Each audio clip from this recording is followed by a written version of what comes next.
In this world, the war between humanity and the demon race consumes everything, leaving only a wasteland of ash and blood. Survival here demands the sacrifice of one's own humanity, for only those who can kill without hesitation stand a chance against the endless tide of monsters. This is the protagonist, known across the battlefield by many infamous titles. Once a student of the legendary warrior Gron, he now exists as a lone demon slayer, forced into a brutal cycle where he survives only by harvesting the strength of his fallen enemies. He possesses a lethal innate ability that grants him permanent power for every demon he kills, yet this gift comes at the cost of his own sanity. He hungers to grow strong enough to eradicate his enemies entirely, even as he struggles to maintain his identity within a body that is no longer fully human. Now, he steps out from the shadows of his past into the heart of the enemy's territory, preparing to infiltrate the very training grounds where the next generation of demons is forged. The protagonist stands within a mountain of corpses and sea of blood, a cycle of violence that demands he become permanent with every life he takes. The final battle against the demon race commences, forcing warriors into a desperate sword duel to decide the fate of humanity. The five heroes strike at the demon emperor Solomblus, triggering a cataclysmic explosion of energy that threatens to consume the Iron Fortress. Solomblus falls, but the cost of victory is catastrophic as the heroes suffer fatal wounds amidst the drifting embers. Marivek and Sofka, clinging to life, watch as the wounded Faya struggles while Gron attempts a futile healing effort. Gron's efforts fail because the wound inflicted by Solomblus is absolute, leaving him to lash out in pure, desperate rage. The dying companion tells Gron to stop, choosing to accept this end rather than endure further suffering. Grief consumes the survivors, but the triumph turns to horror when the voice of Solomblus echoes from his own remains. They realize too late they were tricked, because the demon emperor designed his death to assimilate any victor who kills him. Rejecting simple assimilation, the entity names this dark transformation in evolution, surging with a power that warps reality. The entity looms over the defeated, claiming the body of the strongest human as its new, perfect vessel. Gron defies the entity, choosing death over becoming a tool for slaughter. A figure warns Gron not to kill his brother, the only family he has left. The entity mocks Gron's trembling sword, taunting him that the battle is already lost because his right side is fully assimilated. Gron unleashes a torrent of demonic aura, prompting the entity to note that his strength remains remarkably intact despite the corruption. He lunges forward in dark-armored fury, striking as the antagonist acknowledges the ruthless, desperate nature of his opponent. The entity laughs, explaining that the mountain of corpses and sea of blood demands every kill grant permanent strength. So Gron readies his blade to shatter the cycle. A woman cries out for him, begging Gron to protect her and her sister now that Marivek has made the ultimate sacrifice. Gron glares in rage as a mark ignites on his face after being struck. He swings his blade with everything he has left, but the entity mocks him, claiming his current power is so fractured it only frees one hand, declaring one hand is more than enough to finish the problem. Gron taunts his opponent as he drives his steel forward. The entity finally loses patience, effortlessly blocking the sword strike with its bare fist. Shards of reality shatter as Gron catches a fleeting, haunting vision of the Holy Sword, now seeing a figure impaled upon its edge. Boasting of an invincible body, the entity surges forward, and Gron is soon overwhelmed, his consciousness consumed by the dark force. Even as he sustains a gory, ruinous injury, the warrior realizes that if the Holy Sword could once destroy the enemy, his own residual power might do the same. The entity admits its misjudgment regarding the boy's resolve, while Gron mourns his failure to save anyone as he faces his inevitable end. Defeated and broken, he hangs his head before the crumbling, jagged remnants of the stone entity. 5 years pass, and an entity ascends into the sky, shifting the world's balance. Deep in the forest, a leader scolds his subordinates for their gross ignorance regarding their mission to abduct human girls and a demon kin. As the forest scene unfolds, the 5th-year anniversary of the Demon Emperor's memorial approaches, prompting a green-armored leader to gather captives to ensure the next generation honors that dark sacrifice. He signals for the execution of 4 human prisoners, but a masked warrior suddenly tears through the shadows, cutting them down while labeling them as pure offerings. Monstrous creatures lurk in the gloom, sniffing the air while the wounded Gron remains isolated amidst oppressive thorny vines, bracing himself to move. He stumbles toward a nearby doorway, dazed and confused, only to realize that life still pulses within him. A vine pins him down as the creature mocks him, calling his sacrifice an honor. Gron swings his green blade, ruining the creature's plan and leaving it furious. The creature soon recognizes the half-breed warrior, trembling in sheer terror as it chokes out the name, Gron. While the 7 deadly sins engage in an incomprehensible clash elsewhere, an insectoid overseer forces captives to row beneath the watchful gaze of the 4 great lords. In the year 312, the demons launched a surprise sea assault, spearheaded by Niger, Medicinas, and Kalisab, to breach the remaining human coastal defenses. Only one human arrives in time to intercept the entire fleet, the demon slayer, Gron, standing ready on his raft with his sword drawn. The eternal demon king, Siu, looms over the resulting ruins, surveying a battlefield where nothing remains but death. With most demon kings purged, only the eternal demon king Siu remains, leaving Gron standing bloodied and exhausted as the storm intensifies. He stands his ground, striking the insectoid demon at its joints and tearing the creature apart, knowing that exploiting anatomical weaknesses is his only path to survival.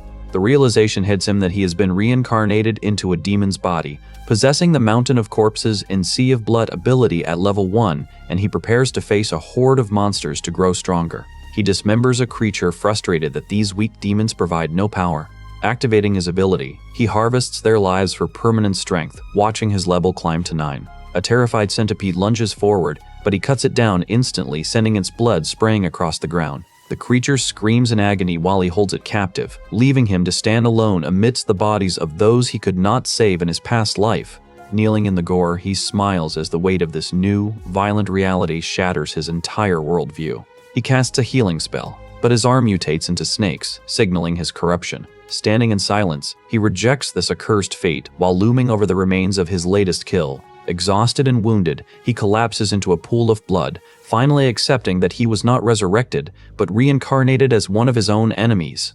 Intense resentment toward the lowly demon race boils within him, and he declares that their only purpose now is to be slaughtered by his hand. Agony racks his body as he vomits blood, while a nearby creature threatens to torture him and reclaim the blade arm he wields. The monster vows to make him scream like a human, berating him for his confusion while he steadies himself to confront the giant centipede. When the centipede moves to intimidate him with a cruel display, he cuts it down ruthlessly with one powerful strike. He interrupts the creature's attack with a sword swing, starting a confrontation. He reflects on his relentless drive to slaughter demons, wondering why he should complain about his own suffering while standing beneath the red rain. His predatory instincts take hold, eyes igniting with a primal heat that blinds him to everything but the carnage. 5 years after his presumed death alongside the Emperor, he retreats into the shadows to assess the world he has awakened into. He arrives at the skull of Troll Mountain, a fortress for low-ranking demons. Surveying the fog-drenched expanse from Mount Round, he struggles to reconcile the nightmare of his current existence with the past. Memories guide him to a familiar cave, now abandoned and cold, offering a sanctuary for his next move. He stares into the campfire, focused on his path of vengeance. Faded images of his former life return, recalling Feya as she once labored to mend his gear while they crossed rivers of molten stone. The sting of her teasing remarks about his crude makeshift armor lingers, a sharp reminder of the camaraderie he has lost. He brushes his thumb over a small wooden knight figurine, one of several tokens representing the comrades claimed by this endless cycle of blood. That phantom sensation of a giant hand crushing him during the final clash haunts his mind, forcing him to question if any outcome could have been different. Standing amidst the imaginary heat of that inferno, he hardens his resolve and renews his vow to eradicate his enemies. Unaware of the encroaching threat, a demoness reclines upon her throne, lost in the arrogance of her station. He weighs the 5 years of ruin caused by the demon race and resolves to dismantle their power by infiltrating their ranks. Memories of the demon body surge forth, revealing the history of a serf cursed with snake blood who was berated for eating meat. Observing the systematic training of the younger generation, he realizes the demons have evolved from mindless beast into a structured civilization. With the realization that his enemies have firmly rooted themselves in this new society, he stepped out of the cave to begin his silent war. Haunted by the memory of his failure, he recognizes that his past weakness allowed the tragedy to unfold. And as the sun rises, he swears to surpass his former self and drive his enemies to extinction. He slips into the rookie training camp at Mount Round, masking his true intentions by claiming he only needs to verify a detail as he watches the new recruits gather. A red-skinned instructor barks at the class to summarize the state of the Solis continent, prompting the protagonist to observe that since the Emperor's fall, Shu has led the 5 royal courts in a grinding war against humanity. To demonstrate the innate power fueled by internal energy, the instructor suddenly slams a student against the wall. He explains that this innate strength is categorized from 1 to 6 marks, noting that rare overmark tiers exist far beyond the reach of these novices. Claiming the status of a 2-mark expert, the instructor insists that reaching this level is the only way to unlock an innate ability's true authority, leaving the protagonist to wonder how his own snake blood lineage fits into this hierarchy. Panic ripples through the crowd as a fearsome 2-mark rookie arrives, flaunting helmets taken from fallen knights as trophies, while the protagonist pushes past them, entirely unimpressed. The blue-skinned rookie sneers at his status as a serf, but the instructor silences them both to announce the start of the practical exam. The instructor tells the recruits that tactics matter more than raw strength and challenges them to find the chained creature's single weakness. The beast is a shrieking demon, a rare specimen forged by the Emperor himself and now the final survivor of its kind. While the other rookies flounder with guesses, the protagonist finds the lecture tedious and fights the urge to slaughter them all, to fuel his mountain of corpses and sea of blood. He keeps his blades sheathed, knowing a confrontation here would invite unwanted scrutiny, even as he struggles to discern the creature's hidden vulnerability. Confident in his superiority, the instructor points to the throat as the beast's only weakness, firmly pinning it down with heavy chains. He mocks the creature, declaring its power nullified by the restraint, but the beast only responds with a chilling, mocking laugh. Shedding its facade of low intelligence, the monster reveals it has been hiding its true nature to carry out a secret mission for its lord, and it now prepares to slaughter every royal rookie in the room. As the creature shatters the stone floor in a violent breakout, the protagonist draws his weapon to intercept the lethal blow. Amidst the red-hued chaos of the training ground, he lunges into the fray, locked in a desperate life-or-death struggle against the beast. He sidesteps the beast's initial charge, carving through its limbs to fuel the mountain of corpses and sea of blood. Watching the carnage, the blue-skinned demon wonders if he is witnessing 3-mark strength and prepares to retreat to protect his secret weapon. The blue demon strikes out in a panicked attempt to clear his path, but the blow glances off the man without effect. After wiping the creature's blood from his chest, the warrior draws the gaze of a large horned beast that charges to intercept him. As the blue demon fumbles for his concealed trump card, a dark, menacing shadow falls over the warrior. He stands above the fallen, his eyes burning with the lethal awakened potential of his innate ability. The monster freezes, terrified that this nameless student has somehow intuited his secret weakness. The creature claims he is bluffing, but the warrior steps forward and warns that one more step will result in his death. He invokes the mountain of corpses and sea of blood, channeling a surge of power that utterly crushes his opponent's resolve. The broken creature flees in terror, now convinced he has stumbled upon a lethal, hidden master. A blood-stained hand reaches toward the arrogant blue demon, who recoils in skeptical defiance. When the demon mocks his status, the warrior ignores the insult and cleans his glove after tearing the demon's robes. Surrounded by hostile demons demanding to know his secret, he recalls the tactical manuals Gron once authored on demon anatomy. He mocks their confusion, warning them that their arrogance ensures their demise at the hands of the evil Screecher demon. The demon leader orders his subordinates to execute the warrior, certain that their combined ultimate techniques will finally finish the job. Ignoring their bluster, he turns his back on the group, slipping away toward the pagoda roof where 5 shadows watch his every move. Deep within the battlefield wreckage, a hunting party of demons emerges, using a thick, unnatural mist to mask their approach. They sneer at the perceived weakness of his snake blood venom, but their confidence shatters when a sudden, suffocating smoke engulfs their formation. One monster lets out a piercing shriek as he sinks his teeth into its stomach, detonating a lethal burst of green energy that obliterates the creature. A dark entity manifests in the toxic haze, blinding the hunters and forcing them to realize the smoke is poison. He prepares to use his Ancient Serpent bloodline, activating thermal vision to test his new abilities on the 5 demons.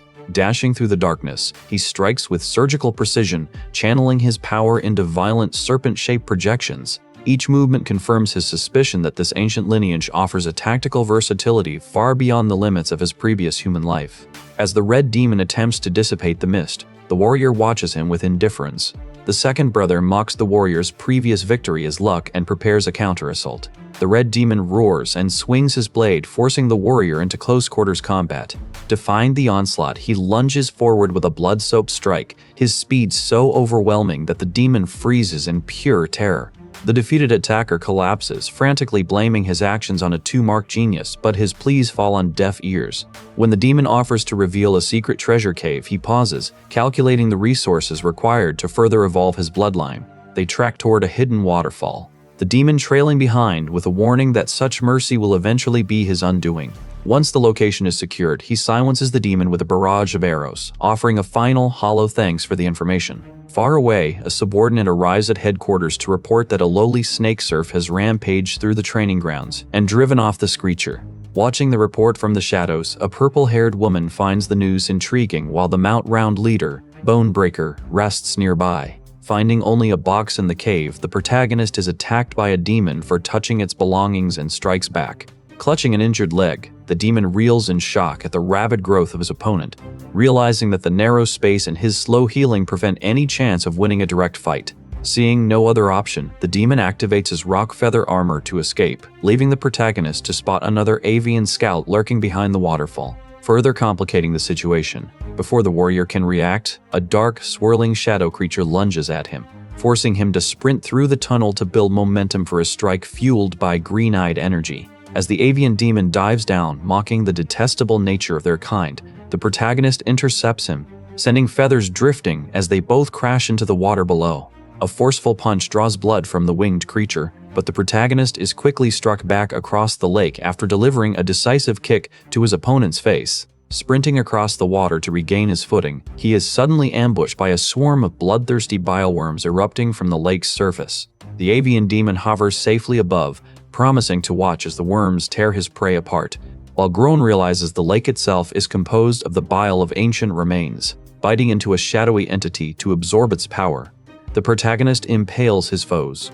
Though the demon mocks him for relying on strength gained from farming, the warrior unleashes a surge of dark, destructive force. He launches a relentless assault against the shadowy creatures, while the winged demon maneuvers through the air to evade every strike. The bird demon mocks him as a slow farming bumpkin, but Gron strikes down a creature to prove his speed. A shadowy monster lashes out with whip-like appendages, prompting the avian demon to warn that the warrior will soon be worn down. Lunging forward with sudden, jarring speed, Gron shocks the winged creature, who wonders how his opponent is growing faster by the second. Standing in a pool of blood, the warrior notes that these weak enemies have finally raised his level to 2 marks, providing just enough strength to finish his airborne target. He threatens to slice the skull from his opponent's shoulders, leaving the winged demon shouting in utter disbelief. Ignoring the creature's angry protests, Gron launches a high-speed strike while readying a lightning-infused spear. As a tentacled entity rises from the electrified water, the avian demon wonders if the warrior has finally been killed by the discharge.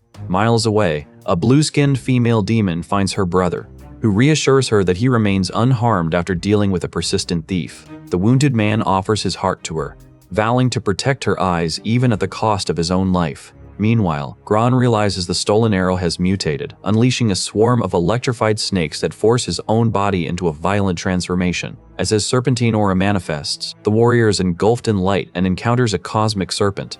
He realizes that the rare sacrifice triggered an automatic awakening, revealing his ancient bloodline power as he smirks at the greedy entity. Overwhelmed by this surge of dark energy, Gron remains submerged while the 2 winged demons watch the water, convinced he is drowned as no bubbles surface to suggest he still draws breath. The injured demon wipes blood from his mouth and says he can rest, but a clawed beast arrives on the wet surface. Standing in the pouring rain, the 2 winged demons watch in horror as the protagonist prepares to unleash a savage dark thunder attack. As the pair embrace in the air, a flash of lightning illuminates the scene, revealing a figure moving toward them through the storm. A mysterious statue stands alone on a rock, leaving the demon to stare in pure disbelief at the silent figure before him. Gron reassures his target that he will take care of everything, his silhouette looming through the purple lightning as the mountain of corpses and sea of blood begins to pulse with lethal intent. While a figure lurks in the shadows, a horned woman sits upon her throne, clutching a book titled Sea of Corpses.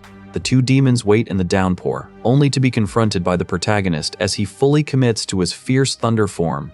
Offering a casual apology for the impending destruction, he ignores the enraged opponent who shouts that he will not let a lowborn demon get cocky before launching an energy strike. The protagonist emerges from the shadows radiating overwhelming power, and the demon realizes with sudden terror that he has been completely outmaneuvered. His opponent lunges forward, but the protagonist strikes him down with a lethal blow, finding the encounter far too trivial to properly test his growing abilities. The creature wails in agony as he collapses on the beach, lamenting his own weakness and fearing for his sister's life in the wake of his defeat. The demon roars and releases energy, catching the protagonist's attention as he smirks. The winged demon activates his rock feather armor, prompting his sister to finally break her silence. She declares she can no longer be a burden and vows to fight alongside him now that she has witnessed his authority awaken. He summons a domination demon eye beast and channels a golden bird to strike his adversary.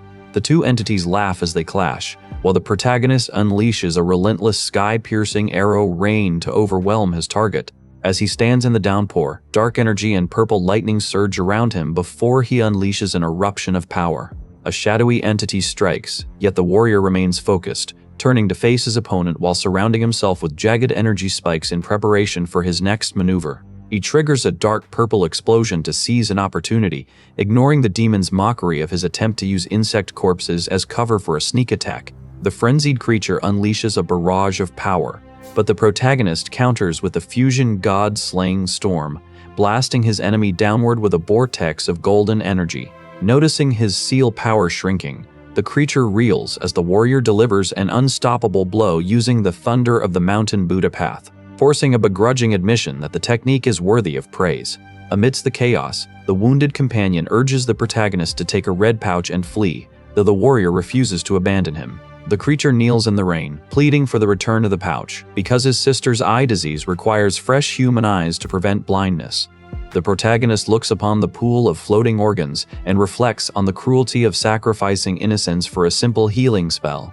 As a giant eyeball emerges from the water, the two desperate demons beg for mercy, offering everything they possess to be spared. The rain ceases as the protagonist asks them if their victims ever begged for mercy when their eyes were gouged out, leaving the weeping pair in silence as the weight of the mountain of corpses and sea of blood looms over their cycle of violence. A mysterious figure emerges to loom over the remaining spoils, demanding a simple yes or no answer regarding the future from the protagonist. The blue-skinned woman weeps over her fallen companion, though she admits to him that she has already forgotten the source of her own grief. The protagonist realizes that these demons, despite their evolution, remain fundamentally unchanged. They simply trade harming others for personal gain, treating all life as worthless. As he bites into a green apple, he reflects on the cruel, hollow indifference of his enemies. He notes that his new fierce thunder form is his greatest asset, though it consumes far too much seal power to be used arbitrarily. The weight of the situation lingers until two subordinates report to their leader that the siblings' deaths were caused by lightning rather than a natural shift in the sky.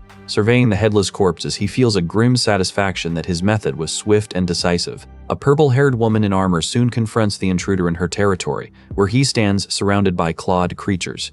She orders her subordinates to personally inspect any future mysterious deaths occurring among the rookie recruits. As a skeletal wanderer moves through the forest, the elf's gaze locks onto him with immediate suspicion. The protagonist claims he is only searching for wild fruit, which triggers a flicker of recognition in the leader. She identifies him as the serf who previously scared away the howler demon.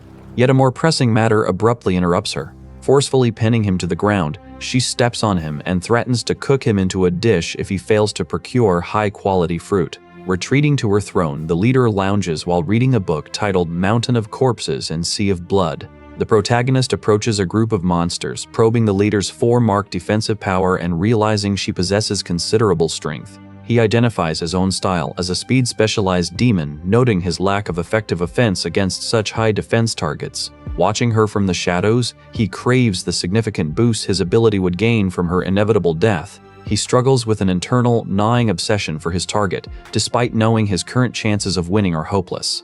Elsewhere, the leader searches through an illustrated guide by Agricola to identify the source of the electrical traces left on the corpses. Reading about the uncontrollable nature of his authority, she dismisses the text as irrelevant nonsense.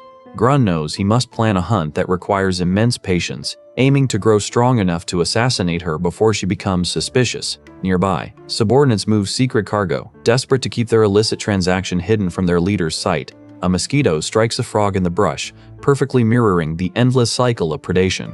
Observing the small predator, Gron identifies these hidden creatures as his next opportunity to climb the ladder of power. He approaches the cave entrance and shows a black market token to bypass the guards. Inside, he surveys the courtyard where strange creatures gather, navigating the shadows to observe the camp from the gate. He leaps into the fray, mingling with demon traders who reminisce about the effortless days of human trafficking before the current bans. While the others obsess over heavenly steel, he remains dismissive, setting his sights on a rare, dangerous elixir distilled from bipedal hearts. He suspects the leader's resource conservation policy is a cover for a conspiracy. Tensions flare when a merchant unveils new captives, triggering accusations of fraud amid whispers of his illicit profit from gouging human eyes. The merchant attempts to calm the restless crowd, but Gron steps forward to demand the entire stock, indifferent to their jeers regarding his meager wealth. He offers his fierce thunder arrows in exchange for the prisoners, prompting the Beastman to clear the area for a private interrogation. As the captives are dragged away, Gron masks his injuries, while a nearby dragon curses the loss of its meal to the transaction.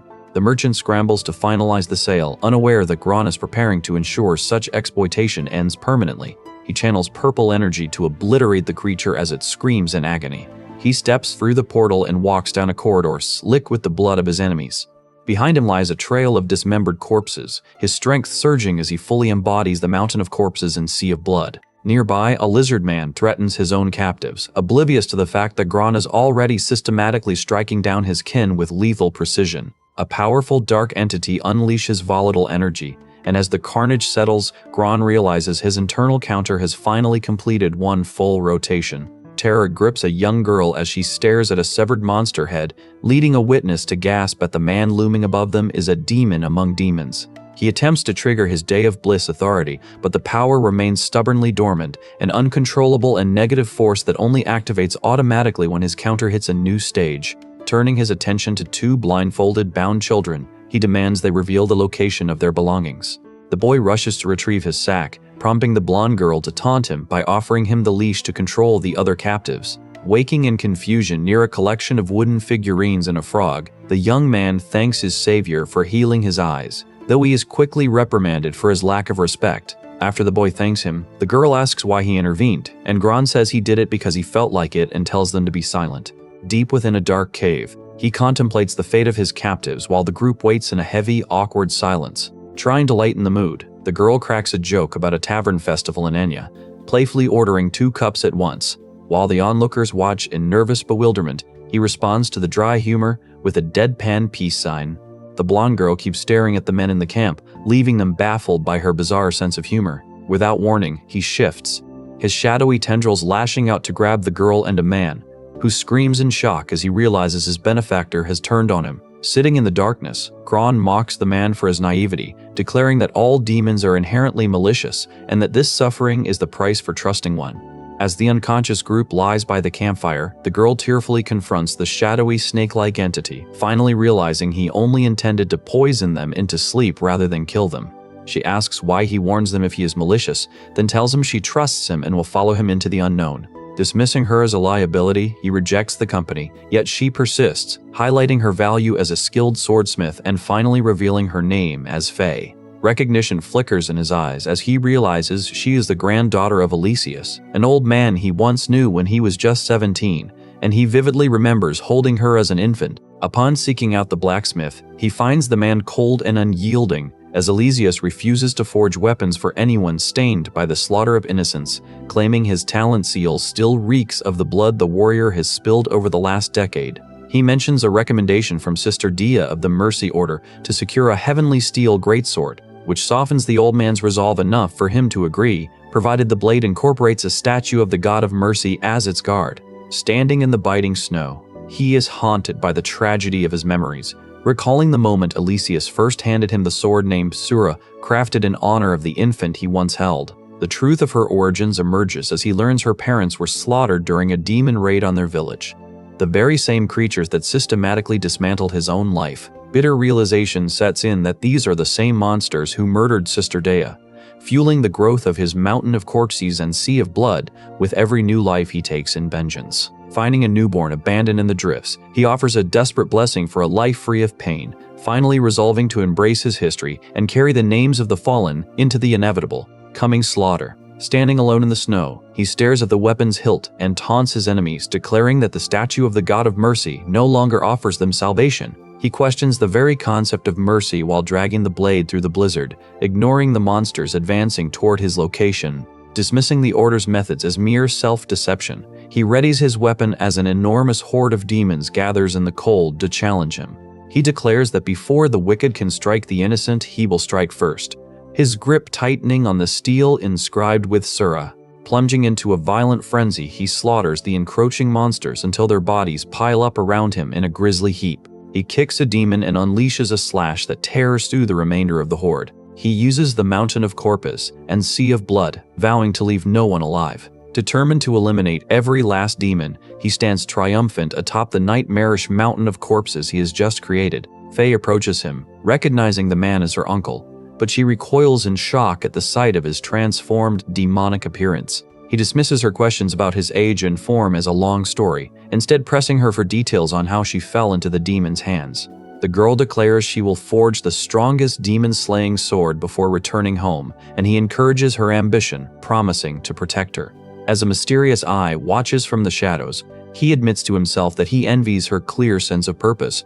A man discovers this note and excitedly shares the legend of the warrior's student, leaving his companions to wonder if the rumors are truly real. Surveying the carnage, Gron notes he has eliminated 3 enemies and recovered the necessary forging tools, prompting him to check on his companion's progress. Faye proudly presents the makeshift forging platform she constructed, though she laments that because demons occupy the only region where heavenly steel can be mined, she lacks the materials to craft a proper weapon. Handing her a carved mask as a gift, he earns a cheer for his talent at opportunistic looting, followed by her boast that she is one of only 3 smiths left capable of working with heavenly steel. When he presses for the identity of the third, she notes that between their work and the loss of his holy sword, only 6 of these legendary blades remain. Recognizing that the new generation of demons poses a far greater threat than anticipated, he resolves to escalate his training and departs to resume his hunt. When told the black market is gone, she orders the corpses hung in the square as a warning. She continues to lounge in the steaming water, threatening to execute her serfs should the food quality falter, completely unaware of the carnage spreading through her territory. Within the nearby barracks, demon guards discuss the unsettling rise in mysterious deaths, debating whether a hidden expert with super seal power is stalking their ranks. Overhearing their concerns, he decides to mask his aura to appear as a mere one-seal demon, calculating that playing the weakling will allow him to hunt more efficiently. Vigilance remains his priority as he scans the village, his green eyes fixated on a small hut where a strange, lingering presence draws him in. Suspecting why a predator might tail a common serf, he suddenly turns to confront a shadowy figure lying in wait within the alleyway. Combat erupts instantly as a powerful blow connects, followed by a clawed hand grabbing his tunic as the struggle intensifies. He notes the opponent's defense, then kicks the wooden post to break it. The hooded interceptor halts the strike, mocking the assailant for an aggressive display that vastly overestimates the attacker's true capability. Dark purple magical energy surges from the figure, his face contorting in rage as the raw power ripples through the surrounding air. Contemplating whether to absorb the blast by hardening his body, he ultimately stands amidst the splintered ruins, the explosion leaving his foe defeated. The protagonist observes the aftermath from the shadows, watching as his companion offers a hesitant farewell before departing into the distance. A winged purple-haired elf tracks the retreat, but holds her position, weighing the target's speed against her indecision over whether to behead or enslave such a dangerous one-seal demon. Realizing his current strikes only inflict superficial damage, Gron decides to evolve his serpent power into a more destructive manifestation while waiting for Sura to complete his new weapon. A sudden shockwave rocks the area as he finds Sura startled, the girl admitting that her focus on the rare heavenly steel caused her to mismanage the furnace. Panic takes hold as the temperature spikes, forcing her to work frantically under his watchful eye to save the project from ruin. She proudly unveils the 7th heavenly steel blade of the era, and he confirms that her craftsmanship is indeed exceptional. Lacking materials for a full hilt, they settle for the unfinished blade dubbed Little Sura, which he accepts to prepare for the bloodshed to come. Gron readies the wavy, green-wreathed blade, intent on absorbing the heavenly steel to trigger his body's molting process. Declaring that this evolution is essential, he rejects Faye's plea to demonstrate the meteor fall technique, noting the cave is far too cramped for such a display. The following morning, he surprises her with a long fruit tart baked from a Royal Academy recipe, carefully finished with a single lemon slice. Disguised as a servant, he infiltrates the stronghold, only to find an unconscious figure lying in a hall where the purple-haired leader watches with a knowing smirk. Presenting the tart to her as a ruse to maintain his cover, he endures her mockery as she orders her subordinates to fetch wine. Suddenly, he slashes through the pastry to reveal his heavenly steel weapon, warning her that her next move will be her final one. She instantly manifests her Ibios armor, forcing him to probe her defenses while she parries his strikes with a golden shield. He apologizes for the lack of honey, then turns to deflect the energy blasts. As their blades clash, she smirks, realizing the momentum has shifted. Gron uses the Dusk Assault to strike directly at her eyes. Their fierce duel intensifies as she blocks his energy-infused strike with her shield, sending a shockwave of debris through the hall. Mocking his reliance on reckless, full-force attacks, she leaves him to internally calculate his remaining energy and plot a way to force her into a disadvantageous weapon switch. He lands and casts a phantom lightning net to bind her, though she dismisses the attempt as a petty, ineffective trick. As she leaps to counter, he reflects on how these demons have stolen the very techniques he once taught humanity. Realizing the demon's strength is born of true natural talent, she impales him to end the fight, but his ancient serpent bloodline snakes trap her.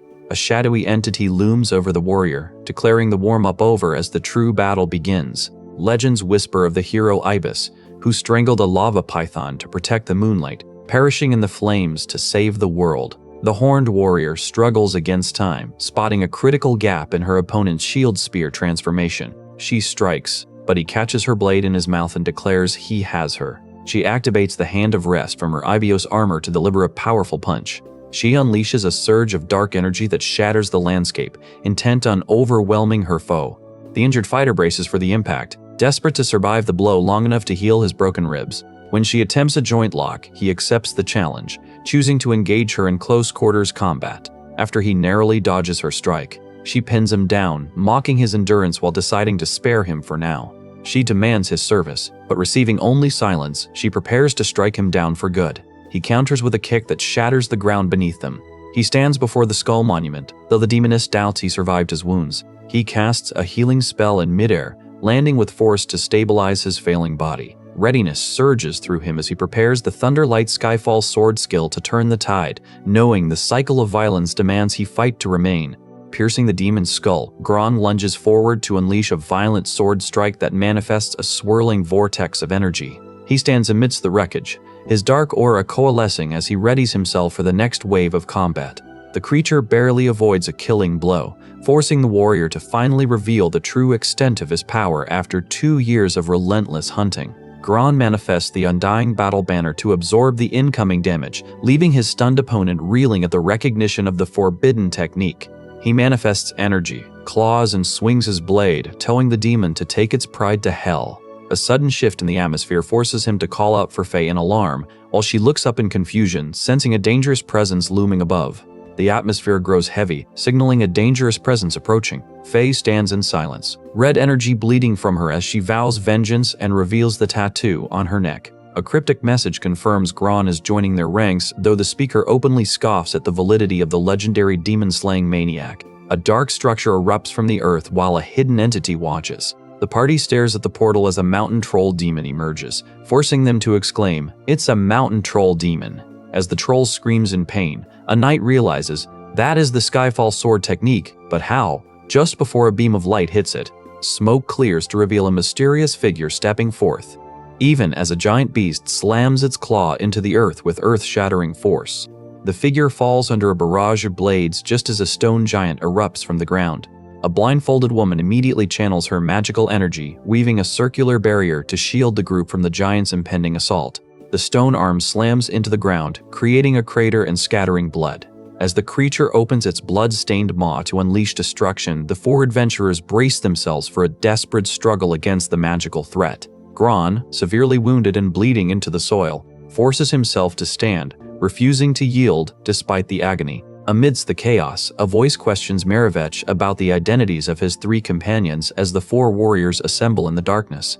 Marevech insists they are comrades fated to face the demon emperor together, though his companion remains grim, asserting that duty is all they share. The 2 men hold their ground in solidarity until a knight in gray armor confronts the dark-haired warrior, openly voicing his disagreement, though Marevech is dead and cannot be present. Suddenly, the purple-haired elf freezes in shock, her energy blades held ready as she stares at a man she believed had perished years ago. He reflects on how she only ever sought survival. Yet she stares back, questioning the tears in his eyes and the depth of his transformation. She weeps openly, confessing she never expected to see her comrade again, while he stares back with a somber, intense expression. He begins to apologize for his past failures, but the moment shatters as panicked subordinates rush in, stunned by the chaotic state of their leader. The subordinate's arrival forces Gron to face two looming figures who dismiss him, ordering the intruder to leave while they discuss the recent floor collapse. They remark that suppressing their power for too long inevitably triggers a violent flood of monsters, all while mocking the recent defeat of their powerful female commander. As he retreats to heal his mangled arm, the purple-haired woman corners him, demanding to know if he feels guilty about their shared history, leaving him to struggle for an answer while she snaps at him for his nagging a trait he secretly wonders if he truly possesses. She cries out in sudden pain, but he only tells her to endure it, harshly reminding her of the bones she once broke for his sake, admitting that he only wore thick armor in their past life because he was terrified of being hurt. Sharing fruit in the quiet, they confirm they have both been reincarnated as demons for 2 years.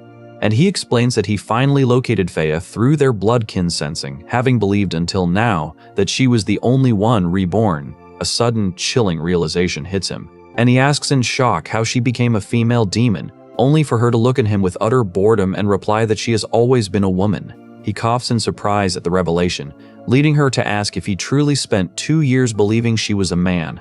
He looks down in deep distress, recalling how Maravech once insulted his inability to judge people, and realizes with horror that everyone else knew the truth while he remained completely oblivious.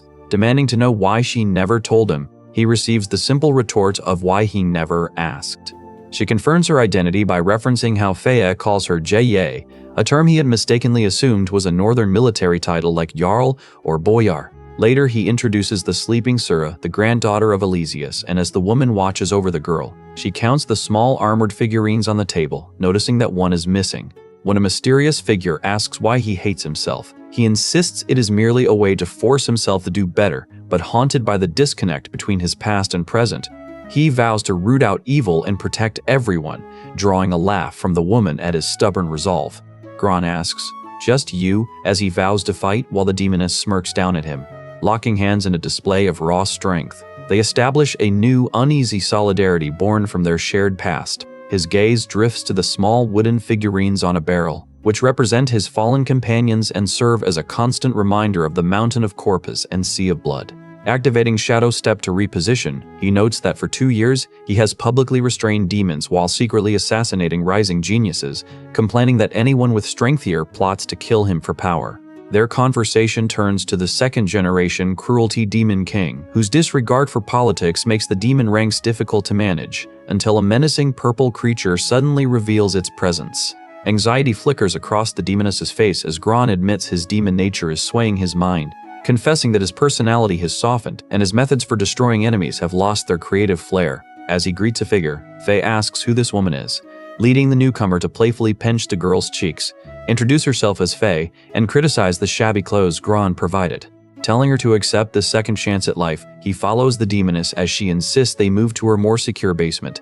He asks if Faya is in the secret entrance, only to learn she resides in the realm of silence due to her physical limitations. Down in the basement, he reviews intelligence on various demon kings, dismissing high-risk political positions as undesirable while firmly refusing to be treated like a doll. Faye questions the practicality of her outfit, but the demoness praises its royal quality, while Gron notes that despite her skills, she spent half a day weaving a grass skirt. She tries on accessories while explaining that the artifact is a relic from the perished Duli Republic. Learning the artifact allows one to enter another person's soul to view their memories. He realizes this is his chance to investigate the cause of their reincarnation. Recalling his moment of death and admitting he was too weak to notice anything odd, he asks the demoness to enter his soul to uncover the truth. She agrees to help immediately, but their plan falters when they realize the artifact must be whole, and chaos ensues upon discovering the other half has been consumed. The purple-haired woman concludes that local demon bandits likely plundered the artifact's missing half, leaving Gron to admit his inability to track them through such a vast, hostile territory. Her mentor scolds her lack of stealth, noting, "I deduced your secret assassinations," and demands she start training immediately. Deep in the wilderness, a group of bandits huddles around a fire, grumbling that the Mount Round region has been picked clean of human prey while boasting of their illicit stockpiles of sugar and wine. They toast to their future, vowing to gather enough strength to invade the territories and slay the dragon. Watching from the shadows, Gron and his companion remain concealed within a transport crate, disgusted by the comparison of these parasites to swarming flies. The bandits debate whether to assault the remaining humans or lure the dragon into a conflict to exhaust both parties. hoping to secure Ballista to shatter the beast's horns. Without warning, Gron erupts from his cover, shattering the wooden structures as Faye triggers her Ancient Serpent bloodline to descend upon the fray. From their vantage point, the duo observes the sudden panic, hearing the survivors whisper rumors that their entire black market was dismantled by a single mysterious figure. Gron steps into the light to confront the terrified remnants, signaling Faye to slaughter everyone except their specific target, prompting her to crush their defenses with a surge of raw power. Incensed that these thieves squandered the region's best rations and left her with nothing but scraps, she tears through their ranks with fists wreathed in lethal energy. The scarred orc-like leader realizes too late that they were baited into a trap, and as he surrenders the mysterious object, the mountain of corpses and sea of blood pulses with the weight of every life taken. A muscular bandit is bisected by a lethal strike, leaving the antagonist to mock the pathetic trash, already tired of the game. A mysterious figure taunts the protagonist with an offer of power, dangling a lewd reward to test his resolve. He executes his enemy with a swift, piercing strike, leaving the surrounding goblins to watch in terror as their leader falls instantly, his mountain of corpses and sea of blood growing more permanent with every life claimed. Watching the woman defend against horned monsters, Gron analyzes her technique and notes she relies too heavily on old habits, offering to teach her how to integrate her offense and defense. As a serpentine monster prepares to strike, he injects his power into the venom, instructing her to accept the flow so she can master a new way to operate her own abilities. She prepares to face 5 monsters, but he warns that his guidance is brief and she must comprehend the technique on her own. He fires an energy blast to clear the enemies, and as she defends with her shield, her power aligns with his instructions. She secures the item, satisfied with her new control, while he holds the spiral horn and insists they must return. With the girl asleep at the table after her meal, he warns that the horn is fragile and will break after one use, so she must carefully observe the truth of his final battle. He stands in the swirling smoke, wielding his weapon against the dark vortex while sternly warning her not to look at things she should not see. Identifying the unsettling statue of the god of compassion, she notes his usual kindness and prepares to enter his soul to begin their task. They travel toward a figure in the cosmic landscape where she asks, "Where are we going?"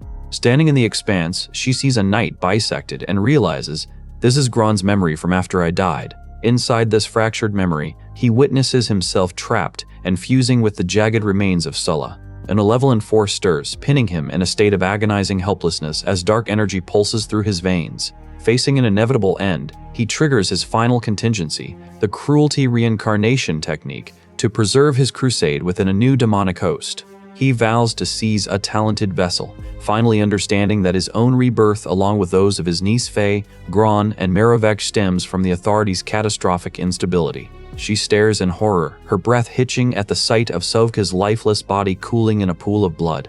A dark-haired figure watches as the truth of the Demon Emperor's own reincarnation surfaces, shattering the vision and pulling them back to reality. Wondering if he is now anchored within another soul, he realizes he must urgently warn Gron that their entire world is teetering on the brink of collapse. His mind fills with a void where souls hang like ornaments among bleached bones and gore. Voices whisper to Faye, but she recoils in terror, desperate to shut out the phantom image of Gron that beckons her toward the dead. A demonic entity manifests from the shadows, looming over her as she stands defiant against the dark. He unleashes a surge of energy, screaming, "Why are you standing there stunned? Get out quickly!" Before striking at his opponent. Shaken by the malevolence she unearthed within his spirit, she demands answers, but he brusquely cuts her off to focus on the mission at hand. They discuss the eternal demon king Xiu, noting, back then, the demon emperor's authority was to assimilate. She warns that they must locate and neutralize this reincarnated threat, knowing that engaging him without preparation will only guarantee their defeat. As the vision fades, he presses her for the only information that matters, the current whereabouts of Sovka. She laughs, admitting the chaos of the past blinded her. Before inviting Sura to prepare dinner together, Gron interrupts, demanding the truth about Sovka, while a mysterious, tattered figure watches them in silence.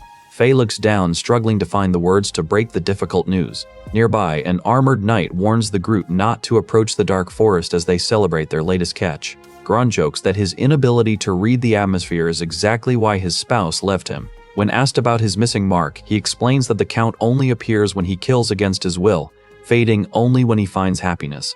He reflects on his bond with Merovech and the comfort of the little girl, noting that as long as she is there will be no unhappy days. Confronting the silence, Faye sadly remarks that Sovka's fate is likely distinct from their own. Gron resignedly accepts another blood debt as he studies a map connecting the various demon emperors and entities. Somewhere in the shadows, a figure vows to settle a debt in blood, shattering a wall with raw force. Meanwhile, in Hardstone Village, a warrior clears a path through captives as the structures burn. A father shields his daughter amidst the carnage, while the girl clings to the hope that her mother will return to save them. An entity awakens, witnessing the suffering and expressing regret for its late arrival, while a centaur creature panics at the sudden, fiery transformation of the world. The entity decides that to apologize for the pain caused, it must grant the sufferer death by its own hand. The demon emperor is executed, and as the girl awakens with red eyes, the mountain of corpses and sea of blood grows, for every life taken leaves a permanent mark. The child stands motionless over the mangled remains, marking the latest toll in this cycle of violence. Surrounded by a swarm of monsters, Gron watches as a sorrowful figure laments the depravity of her creations, commanding them to eliminate their targets without the cruelty of unnecessary suffering. When an attacker lunges at her, she activates the Mountain of Corpses and Sea of Blood to invoke a punishment decree, tethering her existence to a cycle of violence that demands a heavy price for every life she takes. Gron stands over the carnage facing a monster looming over a girl, the creature regretting it failed to reveal its intentions when it assimilated his heart. A knight approaches a small child on the blood-soaked battlefield, weeping as he apologizes for his failure to save her, while the woman nearby is overcome by the sheer horror of the endless cycle. After the girl strikes down the knight, Gron invokes his great sin authority, his eyes burning red as the traumatic weight of the Mountain of Corpses and Sea of Blood threatens to consume him. She begins a transformation spell, declaring that the world can no longer wait for salvation, while Gron resolves that they must seek intelligence from Fenling, the Silent Demon King, to prevent the Emperor from claiming two peak human experts. Because Faye's ability confirms Fenling's righteousness, she remains their only viable lead, and Gron bids his allies farewell, reminding them that their ultimate mission is the total extinction of the demon race. Distracted by the gravity of his vow, he leads his companions to a flat expanse to perform a ritual, commanding them to summon the vampire knight, Willen, to provide critical intel on the Emperor. They react in disbelief to the summon, but Gron activates a red magic circle and says, "My body consumes too much energy, so I want to take a nap." The summoning circle flares, and a bloodied, multi-eyed blade materializes, its lethal presence driving the girl back in terror. She screams for her uncle, as a spiked, armored creature looms over a pool of blood, its metallic claw dripping with the remnants of a fresh slaughter. Ignoring her cries, the creature dismisses the girl and warns the boy to stop playing games, insisting that a true warrior must maintain absolute focus. The armored figure reveals that its original summoner has long since perished, leaving only the Mountain of Corpses and Sea of Blood to fuel its existence. It demands to know how its opponent discovered the technique behind the source of cursed blood, a power that forces the user to become permanent with every life they take. Despite the captive's doubts regarding the vampire knight's true allegiance, he looms over them, threatening to extract a confession by force. Gron mocks the knight, saying, "Nice use of rhetoric, but not a single thing is decent," and adds, "You're still a fail, Willen." Recognition dawns on the armored knight as he stares at the imposing figure, suddenly identifying him as Gron and recalling their tragic, blood-soaked history. Miles away, Lawrence prepares to torture a captive girl, but his cruelty falters when he realizes her desperate attachment to her mother is a concept entirely foreign to his own upbringing. Rejecting such mindless brutality, Gron intervenes, forcefully pressing a heated artifact against the tormentors to halt their cycle of torture. He seizes a red shard and warns the men, "If there is a next time, I will notify your parents to come." He hurls them through the window, and as he walks away, the onlookers stare in silence. The white-haired student stops him, begging for a moment to express his gratitude. Students crowd the lecture hall to witness the demon-slaying maniac teach, fully aware that for a man bound by the Mountain of Corpses and Sea of Blood, such moments of instruction are fleeting. The hall overflows with aspiring heroes clamoring for his wisdom, while whispers circulate about the Eighth Prince being unceremoniously tossed out for his intolerable arrogance. Deep in the wasteland, a man attempts to voice his gratitude to a benefactor, but is suddenly ambushed by a shadow using plant manipulation to bind him, demanding he lure the professor into a lethal trap. Defiance screams from his lips as he refuses, though his resolve is met with agonizing torment as the assailant begins crushing his bones with thorny vines to break his spirit. Recognizing the Lawrence family's signature cruelty, the captive realizes his only chance to protect his mentor is to ignite his own dormant innate ability, choosing survival over certain death. Dark energy ripples through the air as the protagonist arrives, his presence overwhelming the attacker while his stunned student watches the confrontation unfold. Despite the victim's frantic warning about the plot, the threat is silenced as the protagonist dispatches the assailants, leaving their broken remains as a grim testament to the cycle of violence. He tells his pupil to embrace his innate ability, then asks what fruit he likes for his mother's pie. Far away, Whelan prepares to issue a dire warning to the nations that the Demon Emperor is hunting for the bodies of Hoya and Yvette to serve as his twin pillars of humanity. Dismissing any concern over his own past defeat by Yuha, he orders the vampire to depart immediately to ensure the enemy finds no opening to strike. With the immediate danger neutralized, the allies shift their focus to tracking the Emperor's reincarnation. Finding a brief moment of relief that the local threat has been quelled, beneath his calm exterior, the warrior undergoes a transformation marked by an aura of red light. Turning his attention to the necessity of containment, he instructs his companion to find pottery jars, explaining that because the Demon Emperor cannot be killed, they must chop off his limbs and keep him trapped as a living maggot for generations. Whispers ripple through the camp that a challenger recently fought the Bone Crusher leader to a draw, prompting an ambitious goblin to plot a coup, though he freezes in his tracks upon spotting the leader nearby. Nearby, a boastful monster dismisses his opponent's strength, only to be paralyzed with sudden terror as he realizes he is about to be crushed by an unseen, looming power. Amidst the tension, the protagonist tends to his horse, remaining focused on his mission while the surrounding demons watch him in silent awe. Desert Fang, the deputy leader, suddenly announces his superior's departure and orders a surprise send-off ceremony, hoping to flatter her. Watching with disdain, the protagonist knows this reckless display threatens to expose his and Faye's secret movements to the other demon kings. To maintain control, Desert Fang punishes a whispering subordinate by stripping him of his weapons and demoting him to a mere messenger. Deciding to spare the deputy for now, the protagonist views the corrupt official as a useful tool to pin down demon troops, even as Desert Fang reprimands others for wasting resources. The deputy soon confronts the protagonist for failing to show respect, demanding he kowtow, though he feigns concern about the hardness of the ground to mock the request. Jeering at the perceived insolence, the demon orders him to bow down while the surrounding monsters gather to witness the humiliation. Desert Fang threatens to report him to the leader, unaware that the protagonist is internally debating how much strength to use without ruining his cover.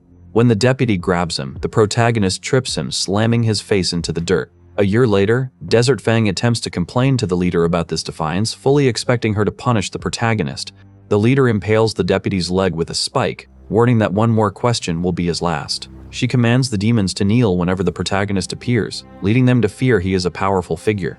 While a humiliated Desert Fang resolves to work harder to redeem his status. Learning that his brother's killer is nearby, the protagonist rallies his companions to seek out Fenling, the silent demon king, for assistance. As a dragon descends, Shu declares that weapons cannot govern, arguing that even the lowest demons deserve emotions.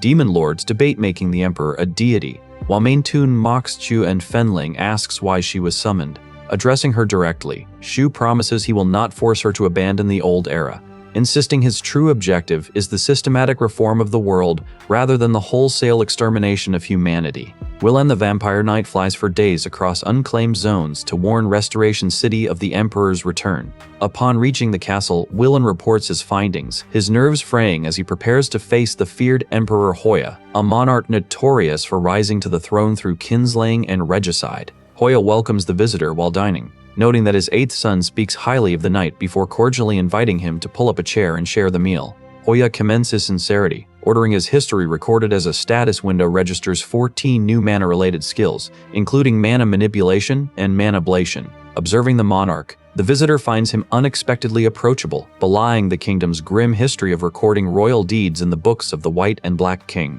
Discussion turns to the Demon Emperor and the 5 heroes, leading Hoya to mandate that all future engagements must avoid unnecessary kills to prevent the risk of assimilating the Emperor's authority. Mentioning an ally who has spent 3 years training on Armored Rock Island, the Emperor decides to dispatch a secret agent to deliver the critical intelligence he has gathered. Opting to save time during the lunch hour, Hoya personally escorts the visitor toward the guest quarters rather than relying on his servants. Limmersdorf, the demon agent, arrives to report on the Great Troll Round Mountain, boasting of his success in annihilating a rookie unit from the royal court. The demon recoils at the sight of Willan, but Hoya insists on introducing his secret agent to the prince's vassal. News arrives that tribes near Mount Round are mobilizing for war, prompting the visitor to decide that the moment for revealing his trump card has finally come. Willam confronts the agent about serving a human king, yet Limmersdorf insists he only works for coin, claiming that finding a backer is the only way for the weak to survive. Dismissing the distinction between human and demon interests, Limmersdorf shocks the knight by confessing he is a regressor, a secret that threatens to upend their understanding of reality. Despite Willen's skepticism, the agent maintains his stance, reiterating his desperate desire to accrue enough wealth to flee the war-torn continent for a peaceful life across the sea. Willan reflects on the irony of such selfishness within a killing machine, but Limmersdorf's disdain for hypocrites sparks a heated debate regarding the true nature of their former teacher, Gron. Questioning whether Gron was truly selfless or merely masking his own hidden desires, the demon wonders aloud if the hero was ultimately deceiving even himself. Willan lashes out, threatening the agent with red energy blades to silence the insolence, causing the demon to frantically insist he meant no disrespect to the dead. As the knight demands he continue, Limmersdorf muses on the hypothetical path Gron might have taken had he survived and been forced to choose between his pursuit of justice and his own secret desires. Elsewhere, Sura and her companion traverse the desolate, unclaimed zone, where the elf woman warns the girl to sharpen her survival instincts before they inevitably encounter enemies. Beside their flickering campfire, Sura confesses she has never tested her innate ability, having spent her entire life fleeing the ravages of the demon wars, and wonders if her uncanny speed in forging metal is actually a sign of hidden talent. Gron explains that genius often stays buried until forced to the surface by mortal danger, then begins instructing her on the basics of mark power, the raw energy produced by the heart. He breaks down the 4 fundamental applications: mobilization to concentrate power, amplification to boost it at a physical cost, release to project it, and shaping to give it form. To illustrate mobilization, he describes how he once pierced a chest by abandoning all defense, then notes how Faye hardened her body against a thunder strike using simple amplification.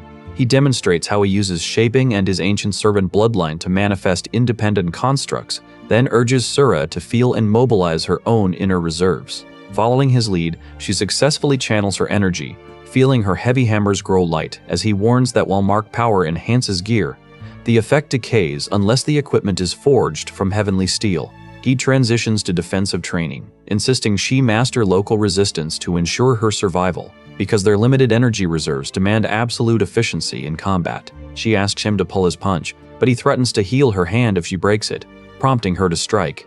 Channeling a sudden burst of energy, he activates his Orichalcum Legion, observing that human potential only truly manifests during the most desperate moments of crisis. After examining the small spirits he manifested, he advises her to avoid amplification to prevent cardiac arrest, pushing her instead to focus on the techniques of release and shaping. Sura releases her spirit creatures and her mentor instructs her to imagine them as bowl-wielding guardians, prompting her to try. He encourages her to develop their autonomy, noting that her smithing skills will eventually allow her to awaken an acquired mark, a rare feat achieved only through immense grueling effort. Suddenly, the spirits point toward startled birds, and sensing an approaching danger, he orders the fire extinguished just as 3 figures appear in the nearby desert canyon.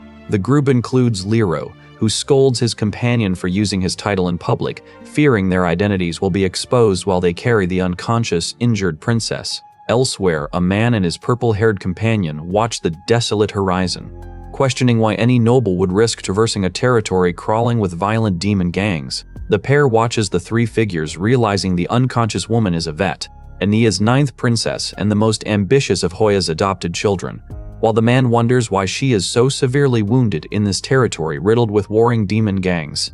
One knight breaks the silence to complain about the failure of their special operation, lamenting that his family paid dearly to secure his position in the Royal Knights only for him to end up in this hellhole instead of earning Yvette's favor. Their bickering shifts to the importance of locating Gron's severed arm, as they question if the relic holds the power needed to evolve a new form, driven by the knowledge that the mountain of corpses and sea of blood demands permanence for every life taken. A scout blames herself for failing to protect the princess from a great demon, though her companion insists that their successful recovery of the exclusive intel regarding that severed arm remains a vital strategic victory. Tensions flare as the members argue, with one man doubting his own worth as a rank F player, until a sudden, harsh demand to hand over their supplies interrupts their desperate trek across the desert wasteland. Ignoring the threat, the Knight Commander insists that an Enian Knight never quits, rallying his group to push forward toward a hidden water source he claims to have sensed nearby. Yvette suddenly coughs up blood, prompting a frantic command for the party's healer to use her mark power. But the girl admits she is too drained from previous combat to sustain the magic. An imposing man steps from the shadows to confront the travelers, causing them to draw their weapons in fear, yet he declares himself a pacifist and offers to trade healing for information about that severed arm. He uses green magic to stabilize Yvette, warning them that the great demon responsible for her condition is a severe threat. When the others react with rage at his methods, he silences them with cold annoyance, determined to force cooperation since words have failed. As Yvette rests while breathing heavily, finally stabilized, the group surrounds her, calling out in relief that the worst is past. As the girl watches the healing magic in awe, the man demands that Lero apologize for his recent violent outburst. She expresses her gratitude for his help, but he immediately cuts her off to press for the information he traveled here to find. Though he offers compensation for the intel, she reacts with visible shock at the mention of the arm, leading him to demand the truth without further evasion. Refusing to share sensitive human affairs with Lero, the man offers any other form of payment while still dodging the question about the limb. Suspecting deception, the warrior issues a dark ultimatum: reveal the location of the arm or watch the princess succumb to the lingering poison. He explains the dire situation as they walk, while Lero panics over how he will account for a royal death to King Hoya. The protagonist decides to hold off on force for now, while the exhausted woman remains confident that her power will soon return. As the group debates the arrogance of the Enian royals, the protagonist realizes that the warlord Jiwa is the one currently in possession of Gron's severed arm. He discovers that Jiwa was a trusted confidant of the late Demon King Barnir, a revelation that forces them to reconsider the nature of this reincarnation. Intelligence confirms that Jiwa has already fused the limb to his own body, a development that complicates Yvette's mission to reclaim the hero's remains. The subordinate explains that Yvette was wounded while protecting them from Jiwa, and he confirms that the target is currently recuperating at the ruins of Mudtown. The protagonist and his companions resolve to head west toward the ruins, knowing they need a clever strategy to reclaim the arm without engaging in a reckless direct confrontation. Princess Yvette arrives and commands Lero to stand down, dismissing the poison as a minor setback and accepting an apology for his impulsive behavior. Fearing military punishment for their failure, the knights watch as Yvette helps the man up, choosing to take the blame for the lack of explanation herself. She orders them to rest and prepare to defeat Jiwa, but a sudden warning signal cuts through their plans as enemy forces approach. The group immediately prepares for combat, locking into a wedge formation to defend against the incoming threat emerging from the desert. Soldiers from the Skin Hunting Brotherhood track them through the dunes, intent on claiming their heads and skins as trophies. Their leader prepares to use Sandash, prompting the green-haired knight to warn her companions that his refined mark power makes him too fast to evade. A creature tells its sibling it will weaken the prey, while a hooded entity demands the adventurers answer its riddle. The creature asks where a talking rooster originates, threatening that failing to answer within 3 seconds will trigger a riddle leech to drain their mark power. Panic ripples through the group as parasites begin to sap their strength, yet they resolve to strike the main body rather than waste arrows on such a swift target. Masked figures mock their desperate struggle, while the creature commander orders an all-out assault, privately plotting to discard his current ally once he grows stronger. As the monsters charge, a mysterious white-haired entity looms over the scene, commanding the injured to remain still while he prepares to intervene. He unleashes purple energy to slaughter the horde and strikes down opponents by channeling the Mountain of Corbas and Sea of Blood. The green-haired woman watches in shock as the warrior presents a gift, proposing a temporary alliance to defeat Jiwa and seize the hero's severed arm.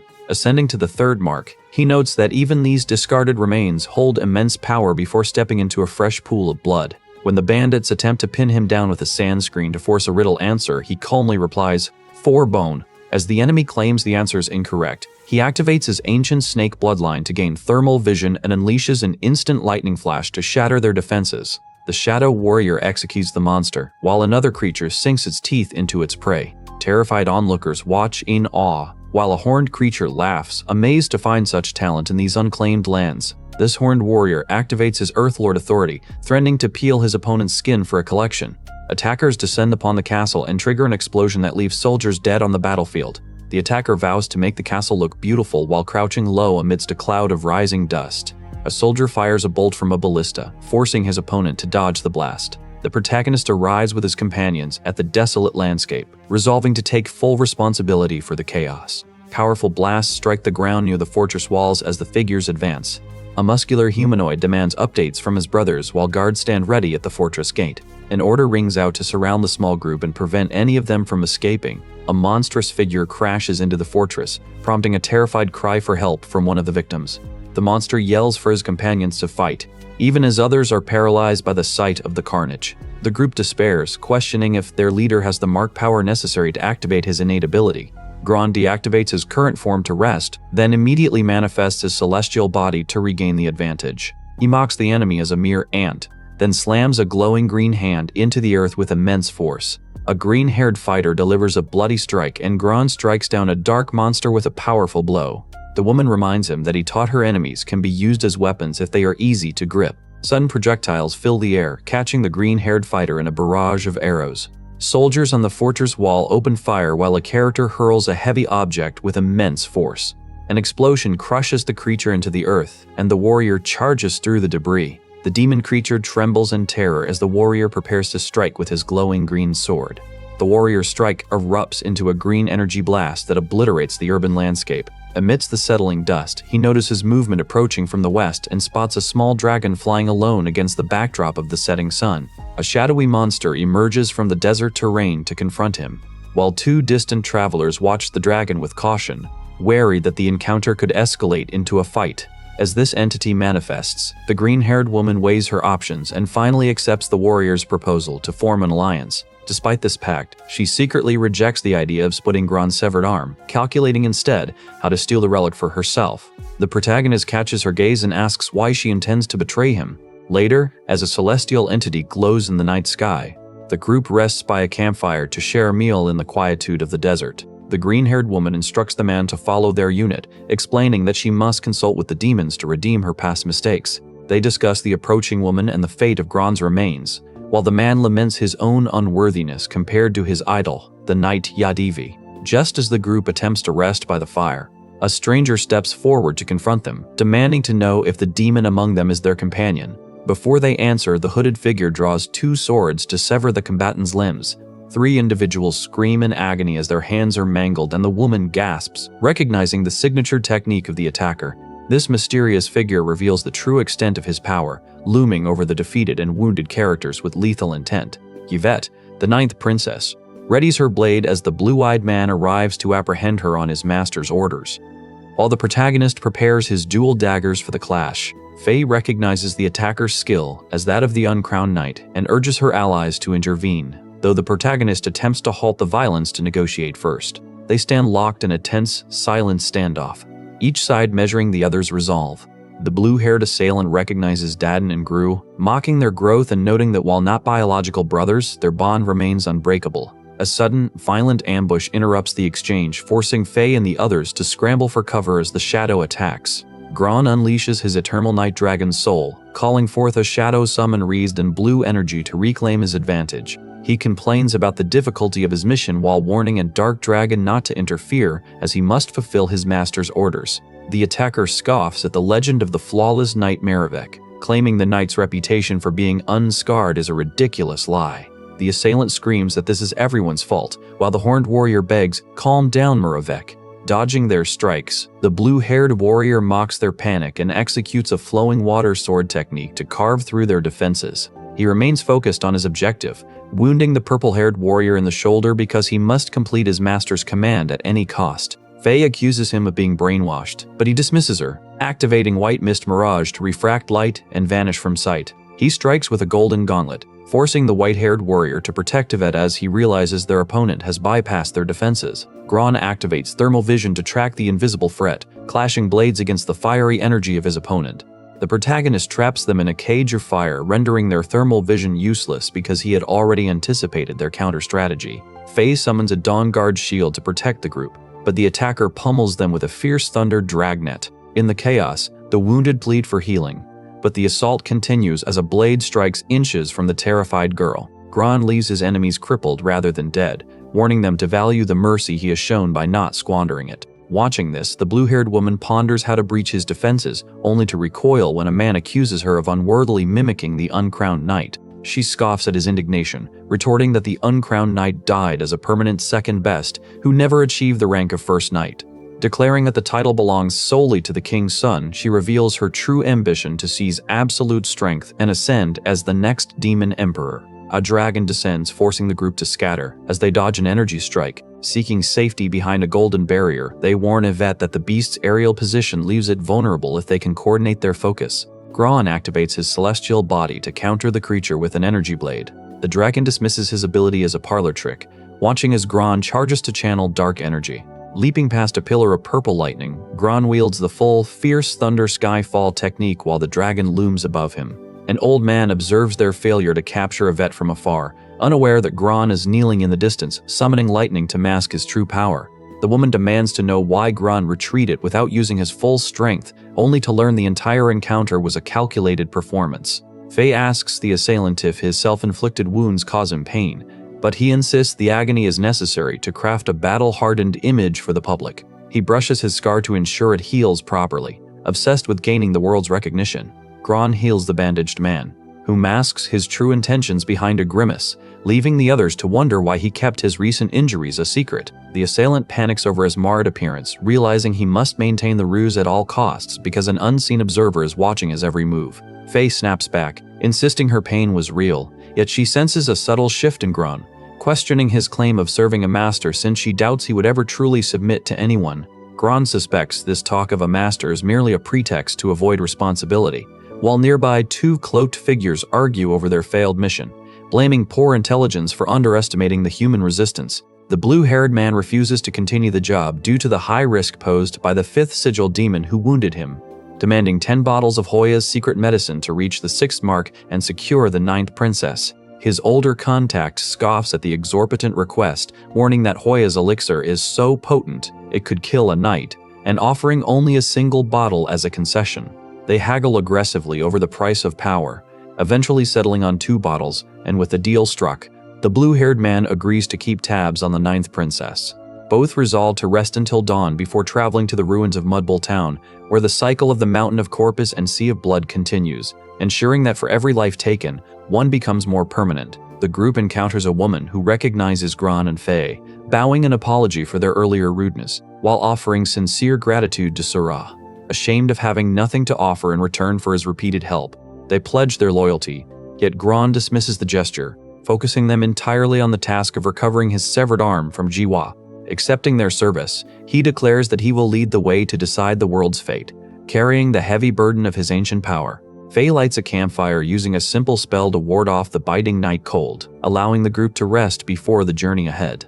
As they huddle together, a companion whispers to Gron, questioning if the rumors from the Order Church regarding the slaughter of Milu village are true. Gron dismisses the gossip, though the inquiry lingers on the dark legacy of White Road City, a permanent stain on his record as the cycle of violence deepens. Lingering questions about the dark legacy of White Road City hang in the air, forcing Gron to sigh and finally reveal the truth behind that permanent stain on his record. He describes passing through the ruined Tear Lake village with his 4 comrades, where he insisted on entering alone to handle the business, only for Sovka to follow out of concern.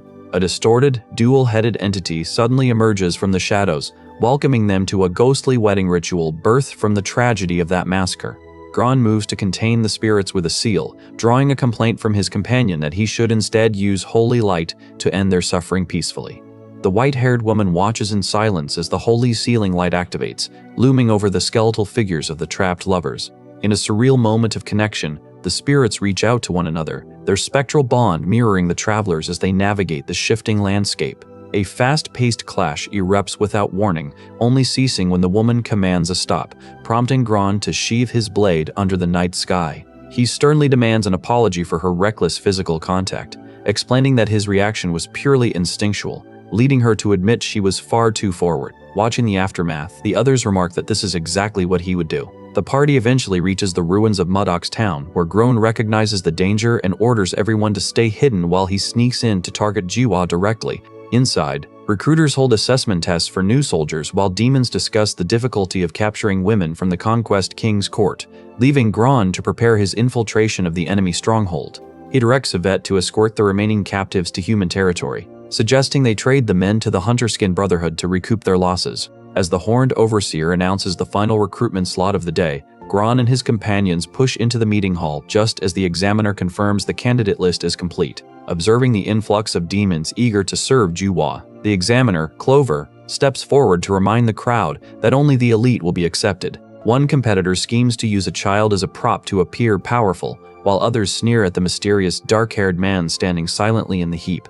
Ignoring the Horned Figure's threats, Gron remains unmoved, though officials grumble about the lack of discipline as the testing process officially commences. Clover gestures to an orb and explains it measures seal power, though he warns that it ignores true combat potential. When a nervous candidate touches the sphere, Clover records a 1-mark electric power and reassures the youth that Jiwa prioritizes ruthlessness above raw talent, dismissing the candidate as trash for his lack of strength. The examiner triggers a violent outburst, mocking the surrounding recruits for their collective cowardice. He warns the remaining aspirants to leave if they share that weakness, while the crowd of horned figures watches in growing, palpable distress. Suddenly, the air turns cold as Gron cuts through the horned demons, leaving them dismembered and pinned against the walls in a display of lethal efficiency. The demonic entity scoffs at their survival instincts amidst the carnage, while a red-haired victim lies broken and the very architecture shatters under the force of the assault. Gron discovers a horrifying wall of bodies in the back, and Clover realizes with dawning dread that the king's favorite consort is being stored in the adjacent room. Desperate to salvage his standing, Clover orders his soldiers to extract the consort without further injury, straining to drag the net of weeping captives across the floor. Gron watches the scene unfold with cold, predatory focus, just as a hand reaches out from the mass of flesh and tendrils. Demons drag a captive toward the inner sanctum as Gron watches from the shadows, weighing the heavy cost of his infiltration. The instructor dismisses the commotion as a mere dungeon gate to the demon world, barking at the recruits to ignore the disturbance and resume the trial. When a purple-haired elf attempts to stall the proceedings to make a run for it, Gron strikes him down, snapping that he has no time for delays. The man insists recruits must be strong or ruthless, while soldiers whisper the newcomer will fail. The elf tries to slip away into the confusion, but Gron forces the examiner to start the test, taunting him to see if he even has the authority to judge a warrior of his caliber. Bristling at the insult, the examiner cites his 3 seal qualifications, but Gron only steps closer, promising that he is not so easily killed and demanding the trial begin immediately. Without waiting for a response, Gron snatches up a magical blade and unleashes a violent burst of purple energy, skewering the demon's tongue before he can utter another command. He snatches the orb and decapitates his opponent, holding the head up as proof of his strength. A menacing eye watches from the dark, but Gron wipes his blade and asks, "Did I pass?" The surviving recruits are marched toward the camp tents, ordered to remain on standby until King Jiwa arrives for his personal inspection. Hours prior, Gron had received a magical scroll from a subordinate, granting him the ability to duplicate items and coordinate his movements in real time. He logs his successful infiltration of Muddock's town on the scroll, transmitting a coded message to his allies waiting in a nearby cave to ready themselves for the next phase. His strategy is precise: map out Jiwa's defenses and isolate the warlord so the group can ambush him. And with that, Gron seals the scroll, ready to strike. As the king's scouts search for the recruit who destroyed the hall, Gron hides, gripping his dagger to prepare for the kill. 2 nervous recruits pace the path, debating whether they have frisked the new arrival, until a muscular horned demon orders them to search him immediately, though Gron merely gestures for them to proceed, his deception holding firm. The demon pins him in a swift hold to check for hidden contraband, finding nothing as Gron remains stoic, knowing that revealing his true identity now would only invite unwanted scrutiny. A messenger interrupts, informing him that Jiwa demands a private audience, to which Gron agrees, concealing his true intentions behind a calm, impassive mask. Before entering the throne room, he casts a green healing spell to mend his arm, ensuring his body is primed for the confrontation ahead. The guard leads him before the king, where Gron confronts the demon regarding the stolen arm he has grafted onto his own body. Joriwa continues playing a grand piano in the dimly lit hall, surrounded by floating musical notes as he bears the weight of the mountain of corpses and sea of blood, seeking solace from the permanence of his violence in the melody. Stopping his performance, Jiwa acknowledges the recruit's arrival, explaining that the music serves to suppress his killing desire, a necessity for resisting his innate demon nature. He gestures for Gron to remain calm, framing the encounter as a simple interview while inviting any questions regarding the structure of his army. Gron asks why he bothers to suppress his bloodlust, prompting Jiwa to explain that while demons are driven by the murderous instinct planted by the demon emperor, he chooses to defy that legacy. Though they are born as enemies to life, Jiwa claims the freedom to choose his path while they watch an execution. Jiwa asks if he recognizes the tune, but when Gron claims ignorance, the tension in the room spikes sharply, calling the king a liar. Gron notes that Jiwa frowned at a wrong note, causing the king to lose patience and seize him by the throat, warning that his ruthlessness is the only reason he is offering one last chance. Jiwa grips his chin and demands to know if Gron's bloodlust is instinct or personal passion. Jiwa claims the truth is a mix of both, his fangs still slick with the blood of his latest kill. He verifies the recruit's pulse to confirm his honesty, then mocks him for being a slave to base instincts instead of seeking liberation from the demon emperor's chains. Offering his service as a submissive slave, the recruit promises to handle every task the ruler deems beneath his dignity. When the king questions the motivation behind this sudden devotion, the man strikes back, confessing that only by his side can he truly satisfy his own bloodlust. Sensing no deceit in his gaze, the king accepts the offer and unleashes a violent surge of dark, rage-filled power. Nearby, the red-haired girl approaches with a wreath of flowers she gathered, hoping they might match the tone of the man's skin. Noting she waited nearby because she could not bring herself to pick them, a muscular man slams her head into the ground, furious that she wandered off without his express permission.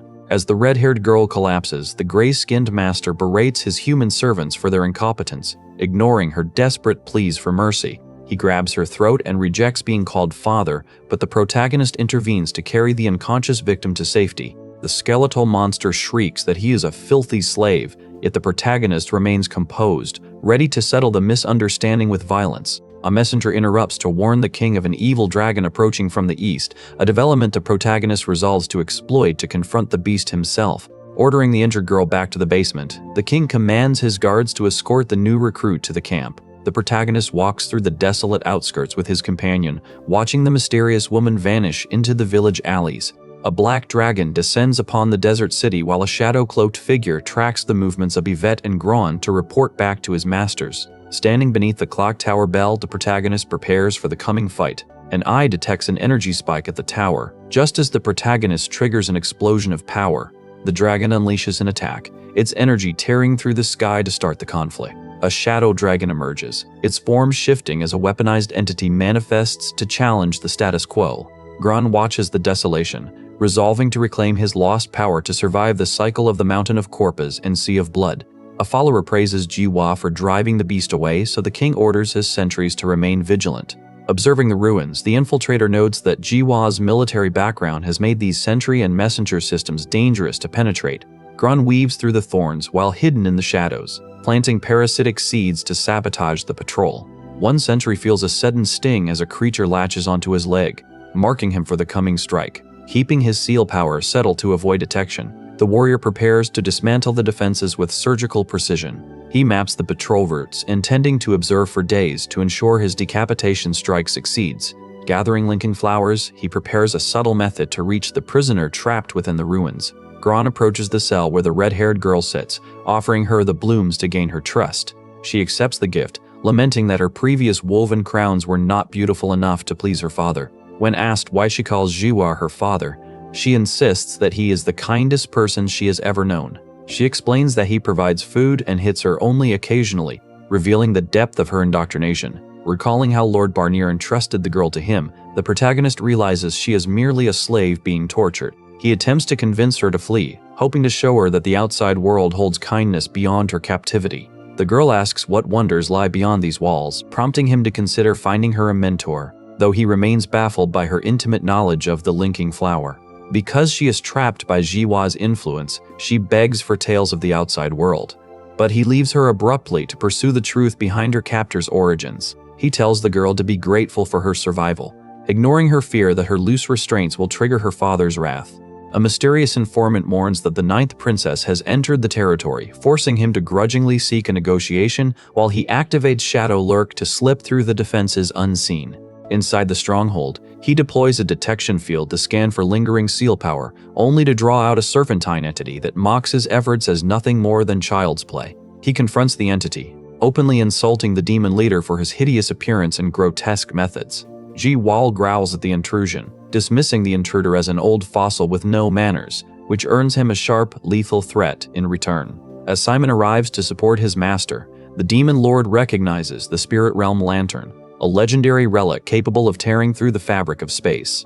The protagonist taunts him by revealing he carries a matching lantern of his own, leaving the stunned leader momentarily paralyzed. A new figure suddenly intervenes to mediate, praising both Jiwa and Simon for their efficient work in stockpiling troops and captives before declaring that they should all be friends. Matthias approaches, revealing he orchestrated the kidnapping and manipulated Jiwa like a puppet. Watching from the shadows, the protagonist sees Matthias identify his subordinates as mere chess pieces, labeling them rook and bishop. Matthias commands them to hold their positions, declaring that their combined efforts will topple Hoya and reclaim Ania's sovereignty. While the protagonist gauges their hidden power, Matthias pressures Jiwa about the status of the 4 assassins. He dismisses the bounties entirely, forcing Jiwa into submission by reminding him that he was only purchased on Barnier's recommendation. Jiwa trembles within his gold cuffs, pleading for the freedom he was originally promised. Contemplating the source of Barnier's trinkets, Matthias vows that after winning his game, he will destroy the gem shard currently consuming Jiwa's life. Matthias orders Simon and the dragon to remain alert while he escorts Jiwa toward the consort's chambers. As Jiwa retreats to find rest, the protagonist slips into the shadows to track his movements. Descending into the dark, he lurks behind the stone walls as the mountain of corpses and sea of blood begins to pulse. A mass of suffering souls manifests before him, and he wonders if the time for the entity's rebirth has finally arrived. The monster feeds on the misery, and from a pool of blood, a horned figure emerges, gasping for a name while awaiting a command. As the creature whispers, Matthias reveals his method of creating stable, adult human-demon hybrids as second seals with inherent authority for mass production. The demons await the command, but Matthias orders them to train and prepare for transport, establishing a new chain of command under the Emperor's decree. He mocks Jiwa for lacking a romantic soul while they relax at Velvet Manor, viewing the raw material of their experiments as a form of art. Orphan and sisters enter the estate, feeling relief at being taken in by a lord, though they harbor a secret fear that he is a repulsive pervert. Matthias greets them, and they are quickly charmed by his handsome, refined appearance, finding him a stark contrast to the rough warriors they once knew. They express their gratitude and offer to serve, but he smiles, revealing sharp fangs as he gathers them together for a group portrait. The atmosphere shifts to horror as he activates his innate seal, flesh art, fusing the women into a groaning, contorted mass of bodies. He promises answers before unleashing his power, allowing shadowy tendrils from the Spirit Realm Lantern to consume a victim. As he prepares to attend a ball and orders the lantern moved, the protagonist discovers a pile of corpses, realizing the growing emotional barrier between them. He vows to end Matthias, yet discovers his healing art is ineffective because the flesh art has permanently fused the victims into one living creature. A monster throws an object as a woman collapses near the flowers, marking another turn in the endless cycle of violence. Gron demands she reveal the mark on her neck, though the girl only stares back in confusion. He warns her to keep the symbol hidden from Matthias, who would surely abduct her, causing the observer to realize she understands the dark secret behind her captivity. The protagonist reflects on finding another soul tethered to the mountain of corpses and sea of blood, a curse he thought was his alone. While a monster scoffs at his refusal to exploit that power for freedom, Sheena offers blue flowers to her master, unaware that even as the monster wears a flower crown, she fears that claiming her own freedom would destroy the only happiness she knows. The cloaked man commands her to start cleaning, ordering her to dispose of the latest corpses to inflate his own tally for the mountain of corpses and sea of blood. Gron watches from the shadows as the girl is suddenly engulfed by dark, shadowy tendrils and surging red energy. A blood-red eye manifests as he learns the truth. The mountain of corpses is a symptom of a dark parasite. This darkness feeds on slaughter until it can finally shatter its cocoon on the day of bliss, a catastrophe that only the skyward wedge can suppress. As the entity looms over her, Shenna clings to Jiwa in distress, while the creature explains that the only way to force the parasite back is to strike the object embedded in its back. The monster reveals its form, unleashing a sword strike fueled by a torrent of red and black energy. With a sickening motion, the white-haired beast impales the girl with blood-red tendrils, leaving her broken and defeated on the stone floor.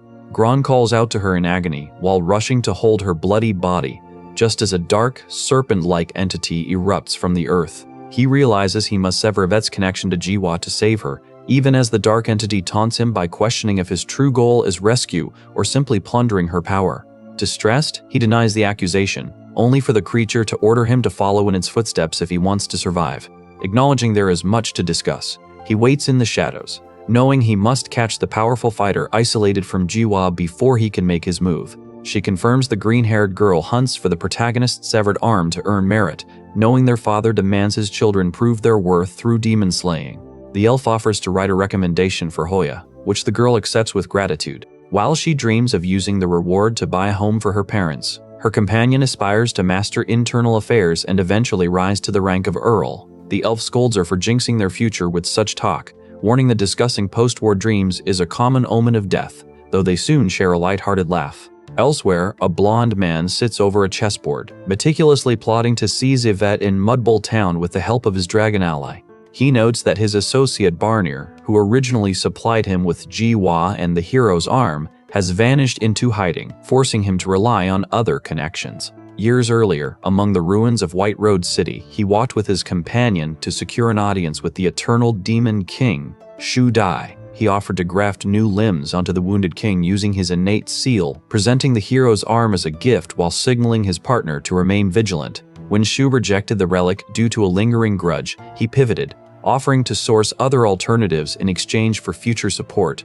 Hoya reflects on the amnesty he granted to former nobles 2 decades ago to halt the bloodshed, but the blonde man warns that the game he initiated can no longer be stopped. Returning later to the girl drawing on the prison walls, the man ignores her plea for stories of the outside world, asking instead if she knows the truth about White Road City. She describes the legendary white stone roads of that city, leading him to compare her innocence to a ghost from his own past. 33 years ago, White Road City lay under a perpetual dismal rain that defined the early life of the protagonist. He recalls his mother's hands stained blue from dyeing fabric, while his father's body withered under a constant racking cough. Neighbors gossip about the silent boy, but his father defends him while the city groans under new taxes levied to fund a war against Anya. Despite the looming poverty, his parents share a warm moment before sending him to buy bread, hoping to survive the day. The child wanders into a debris-filled alley, hearing rumors of Hoya, a cook turned rebel leader, while feeling neglected by his busy father. He offers a piece of his bread to a stranger in the rain, a rare act of kindness in a broken city. 2 thugs corner him, demanding his money with faces twisted in malice as they prey on the weak. A mysterious youth intervenes to shield the child, but the thugs mock the interference, citing the survival of the fittest as their only law. Disgusted, the youth declares that protecting the weak is the true pride of humanity, because that is what separates civilization from barbarism. With the thugs looming over him, the youth stands firm, dismissing their threats and vowing to show no mercy to beasts in human clothing. Terror grips the men as he unleashes the King of Kings, an innate seal that forces them to scramble away in a blind panic. Ignoring the chaotic retreat, he turns to shield the boy, accepting a shared piece of bread as a simple token of gratitude for the gesture. As they huddle together in the downpour, the boy asks his mysterious protector for a name. Seasons pass in a blur, and the 2 companions grow closer, finding joy in their bond despite the shifting, harsh weather. They dart through the dark, rain-slicked streets, eager to explore every hidden corner of the city together. Eventually, they find themselves standing before a public execution, though the boy loathes the crowded, grim atmosphere of the gathering. A thief is hanged in the pouring rain, the sight leaving the witnesses visibly shaken. This gruesome sight triggers a visceral reaction, leaving them sweating and trembling as the cold rain continues to fall.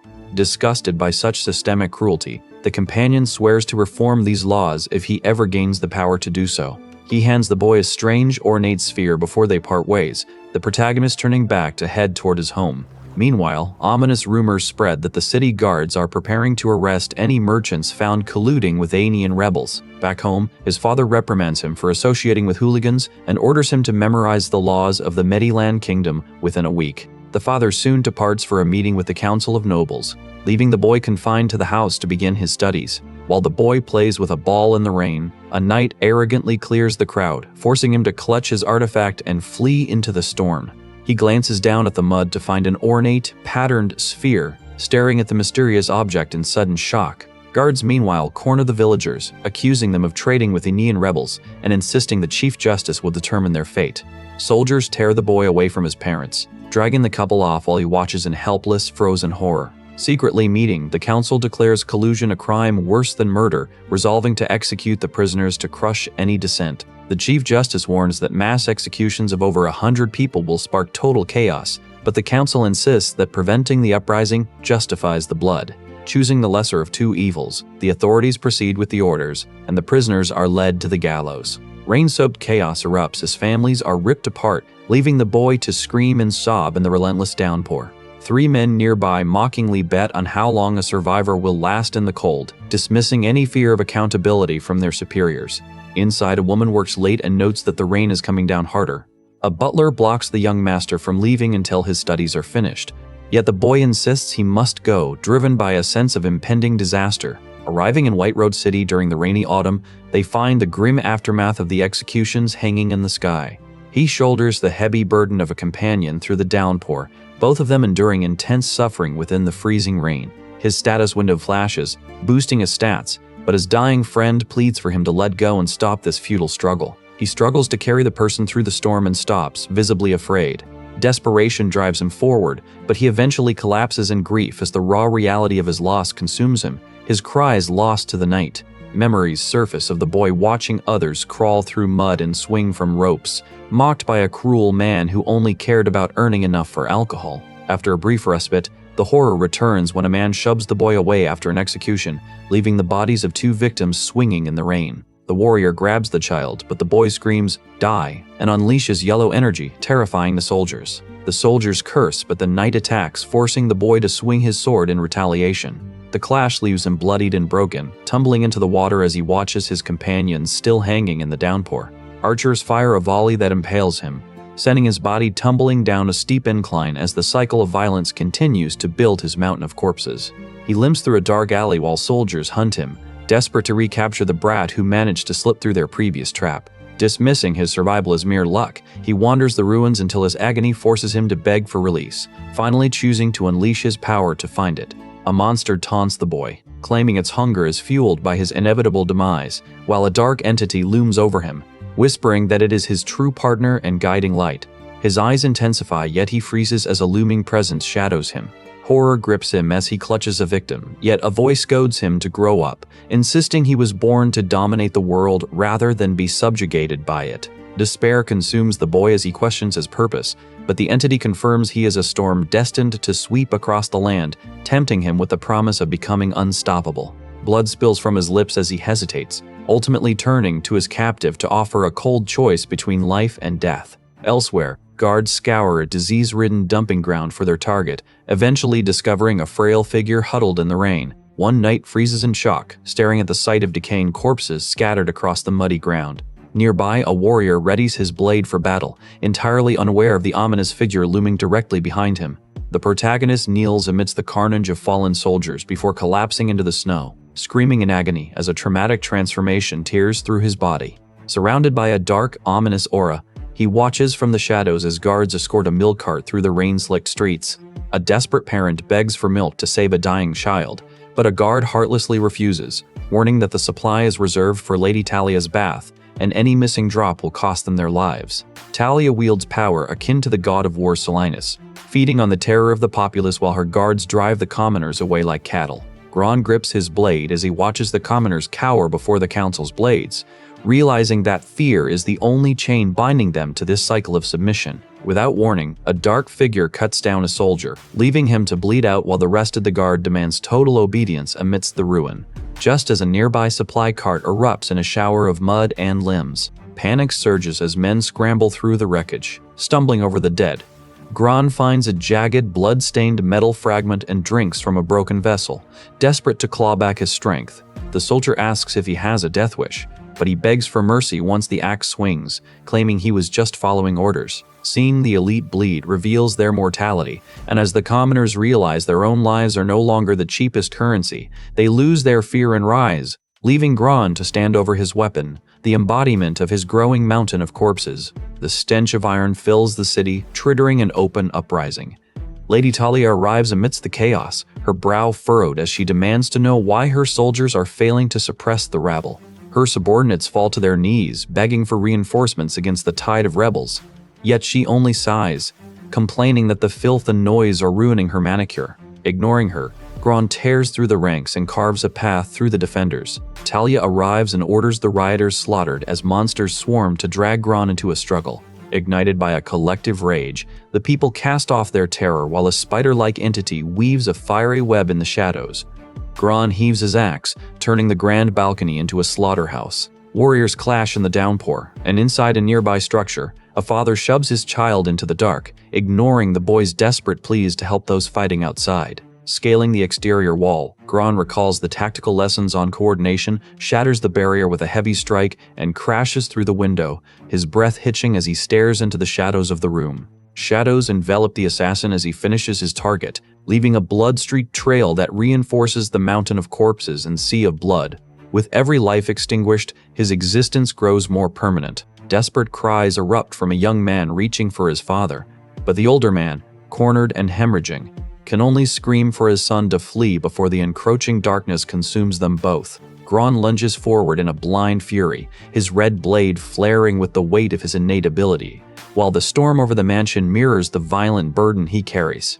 A hooded assailant meets his charge with an energy-infused blow, triggering a dark, desperate struggle between the two. Stunned, Gron reels from a kick as the gravity of his failures paralyzes him. Rain lashes down upon him as he steadies his blade, surveying the hollow aftermath of the skirmish in the deluge. He stares at the ruin of the Luania continent, realizing the storm of blood and fire has left only wreckage and no true victors in its wake. Agony surges through his torso as supernatural energy erupts, searing his flesh while he stands exposed in the downpour, cementing his status within the mountain of corpses. When a woman asks why such tragic fates must befall them, he retorts that the dark entity within them cannot dictate their will. Their actions remain their own burden to carry. He realizes that relying on anger is merely a destructive crutch, forcing him to consider that only the difficult path of goodness will allow him to truly evolve. Looming over the terrified girl, he wonders if she can escape being used as a pawn by Jiwa, banking on the hope that her inherent kindness might yet prevail. After she is praised for her intellect, she questions if she is truly foolish, while he contemplates whether his own path of hatred has stifled his chance to grow. Challenged to finally think for himself, he pauses to search for his own desires, attempting to find a purpose beyond the endless cycle of violence that defines his existence. Yvette explains that her father is currently fighting a rogue northern army, prompting Gron to urge her to start making her own decisions, which inspires her to drive the intruders away and earn his pride. She waves goodbye and dashes off, leaving him to channel the dark, ominous energy of his mountain of corpus and sea of blood as he prepares for the coming slaughter. The entity asks why he bothers with grand principles, but he accepts his role while the creature looms over him. He confirms with his companion that they must eliminate the 11th Legion deserters to clear a path for the supply convoy, a mission the girl remains eager to support. Though the monster mocks her quest for freedom, she heads toward the outskirts, as keeping her far from Mudbull Town is essential while Jiwa's lackeys remain on the prowl. Gron watches her retreat, reflecting that this impending grief is a necessary burden for her growth before he pulls a scroll from his robes to coordinate his next move. While a small creature readies for infiltration, the women prepare to sneak into the facility, and the blonde girl keeps watch over his sword, ready to signal if Shenna returns. Urgency drives the team to target Jiwa before Yvette can get back, forcing them to plan a direct surprise attack since they lack any intelligence on his innate sigil. Suddenly, a mysterious voice shouts for him to halt, identifying him as Yvette's former bodyguard and signaling that he has been tracked due to his own carelessness. Cornered by a small, dragon-like creature and a blue-haired fighter, he realizes his betrayal of Yvette to Jiwa was futile, learning too late that the princess is already secretly imprisoned. A muscular warrior then confronts him, accusing him of attempting to steal the mission's credit, which sparks a heated argument as the man retorts that the warrior's brain is full of worms. Urged by his subordinate to strike, the blue-haired fighter unleashes a dual-element sword technique, engaging the man in a violent clash of rage. He lunges with a dagger, shouting that he is sick of his enemy and needs to end this. The combatant uses his shadow dive to kill his rival and curry favor with his boss. He mocks the old man for relying on shadow movement, yet feels a sudden unease as the boy and his dragon fight with an unexpectedly balanced strength. As the warriors clash, the old man swings his weapon, shouting for his opponent to retreat. The combatants drift further into the distance, leaving the dark-haired observer to watch the intensifying battle with visible distress. Two figures rest on a damaged roof, observing the destruction below until one decides their opponents are sufficiently exhausted to be finished off. They discuss Jiwa, noting his limited 4-mark power, and plan to strike together once Simon wears the warlord down through relentless, efficient killing. The muscular, shark-toothed creature lunges forward with a powerful strike, his red eyes burning with intense anger toward his elderly opponent. The protagonist unleashes a powerful burning wind attack, his form silhouetted against an eruption of intense blue energy and purple particles, ignoring the accusation of fighting underhandedly. The dark-haired man grins, gloating that his domain is expanding and his enemy's safe zone will soon vanish. A purple-haired woman with horns glances back over her shoulder, kneeling in silence within the office. Nearby, 3 horned figures keep watch in the desolate forest, acting on orders to notify Gron if the red-haired girl returns. The 2 observers on the rooftop discuss their tactical hope that Simon can force Jiwa to reveal his innate seal, while they remain hidden in the shadows. The figure finds the sword and reveals himself, mocking the feral warrior. The villain reaches out, activating his shadow-following control, and reveals he has deduced that his opponent's wind ability depends on physical movement. He forces his clawed opponent to raise his own hands against his head, declaring that he will make the warrior taste his own medicine. The muscular warrior counters by revealing he possesses multiple types of wind, unleashing an energy-infused punch that shocks his opponent. Overwhelmed by the force of the self-applied soft wind, the man realizes he cannot maintain control and decides to retreat until his enemy exhausts his stamina. Frustrated that the culprits escaped, the red-haired girl wanders the desert, while the scouts watching from a distance panic at her sudden return. A silver-haired fighter executes a powerful hard wind attack using a great power breaker to shatter the surrounding rocky terrain. The dark silhouette realizes the destroyed ground prevents any shadow travel just as a powerful magical blast descends upon the city. The monster mocks its downed opponent and pauses to tell the old man they should keep it peaceful. The victor dismisses his defeated foe as trash, relying on the tight patrols he arranged to keep enemies out before turning his attention to the recruit. The creature signals for a strike, leading to a high-speed clash of opposing auras as the combatants unleash their techniques. The warrior questions the nature of the Demon Emperor's thunder before lunging forward, activating his celestial body seal to gain an edge. He leaps to strike, prompting the monster to watch and remark that this is interesting. Unleashing a heaven-shaking hurricane slash, he forces the enemy to initiate a backup plan while carefully managing his seal to protect his ally. A warning comes to watch for windblades, then a companion arrives, saying he will block the attack. The party coordinates a white mist mirage to pin the enemy down, though the foe remains confident he can blow the mist away to reveal the evil dragon. As the enemy retracts his blades, the warrior uses swirling petals to track the incoming strikes and warn his allies. The warrior engages his opponent in a high-speed clash, but the enemy realizes too late that he has been tricked by a decoy of scattered petals. He seizes the opening to unleash a powerful green energy construct, following up with a destructive raging slash break to overwhelm the creature. The combat intensifies as he uses Vitality Break, forcing his enemy into a defensive stance. When the monster commander orders his assault squad and orc army to charge, the warrior is forced to rely on his healing skills to survive the onslaught. While the enemy leader hides behind his guard squad to track the evil dragon, a mysterious observer watches from the shadows of a doorway. The warrior declares that human wave tactics will not defeat him as the monster horde advances. Fighting through the sea of blood, the creature expresses frustration that none of the entities he encountered were useful to his goals. He initiates his fierce Thunder Sky Falls sword technique, leaving the skeletal creature in shock as he strikes with the first form. The creature demands to know his identity, but the warrior mocks his arrogance as he presses the attack, realizing the situation has become dire.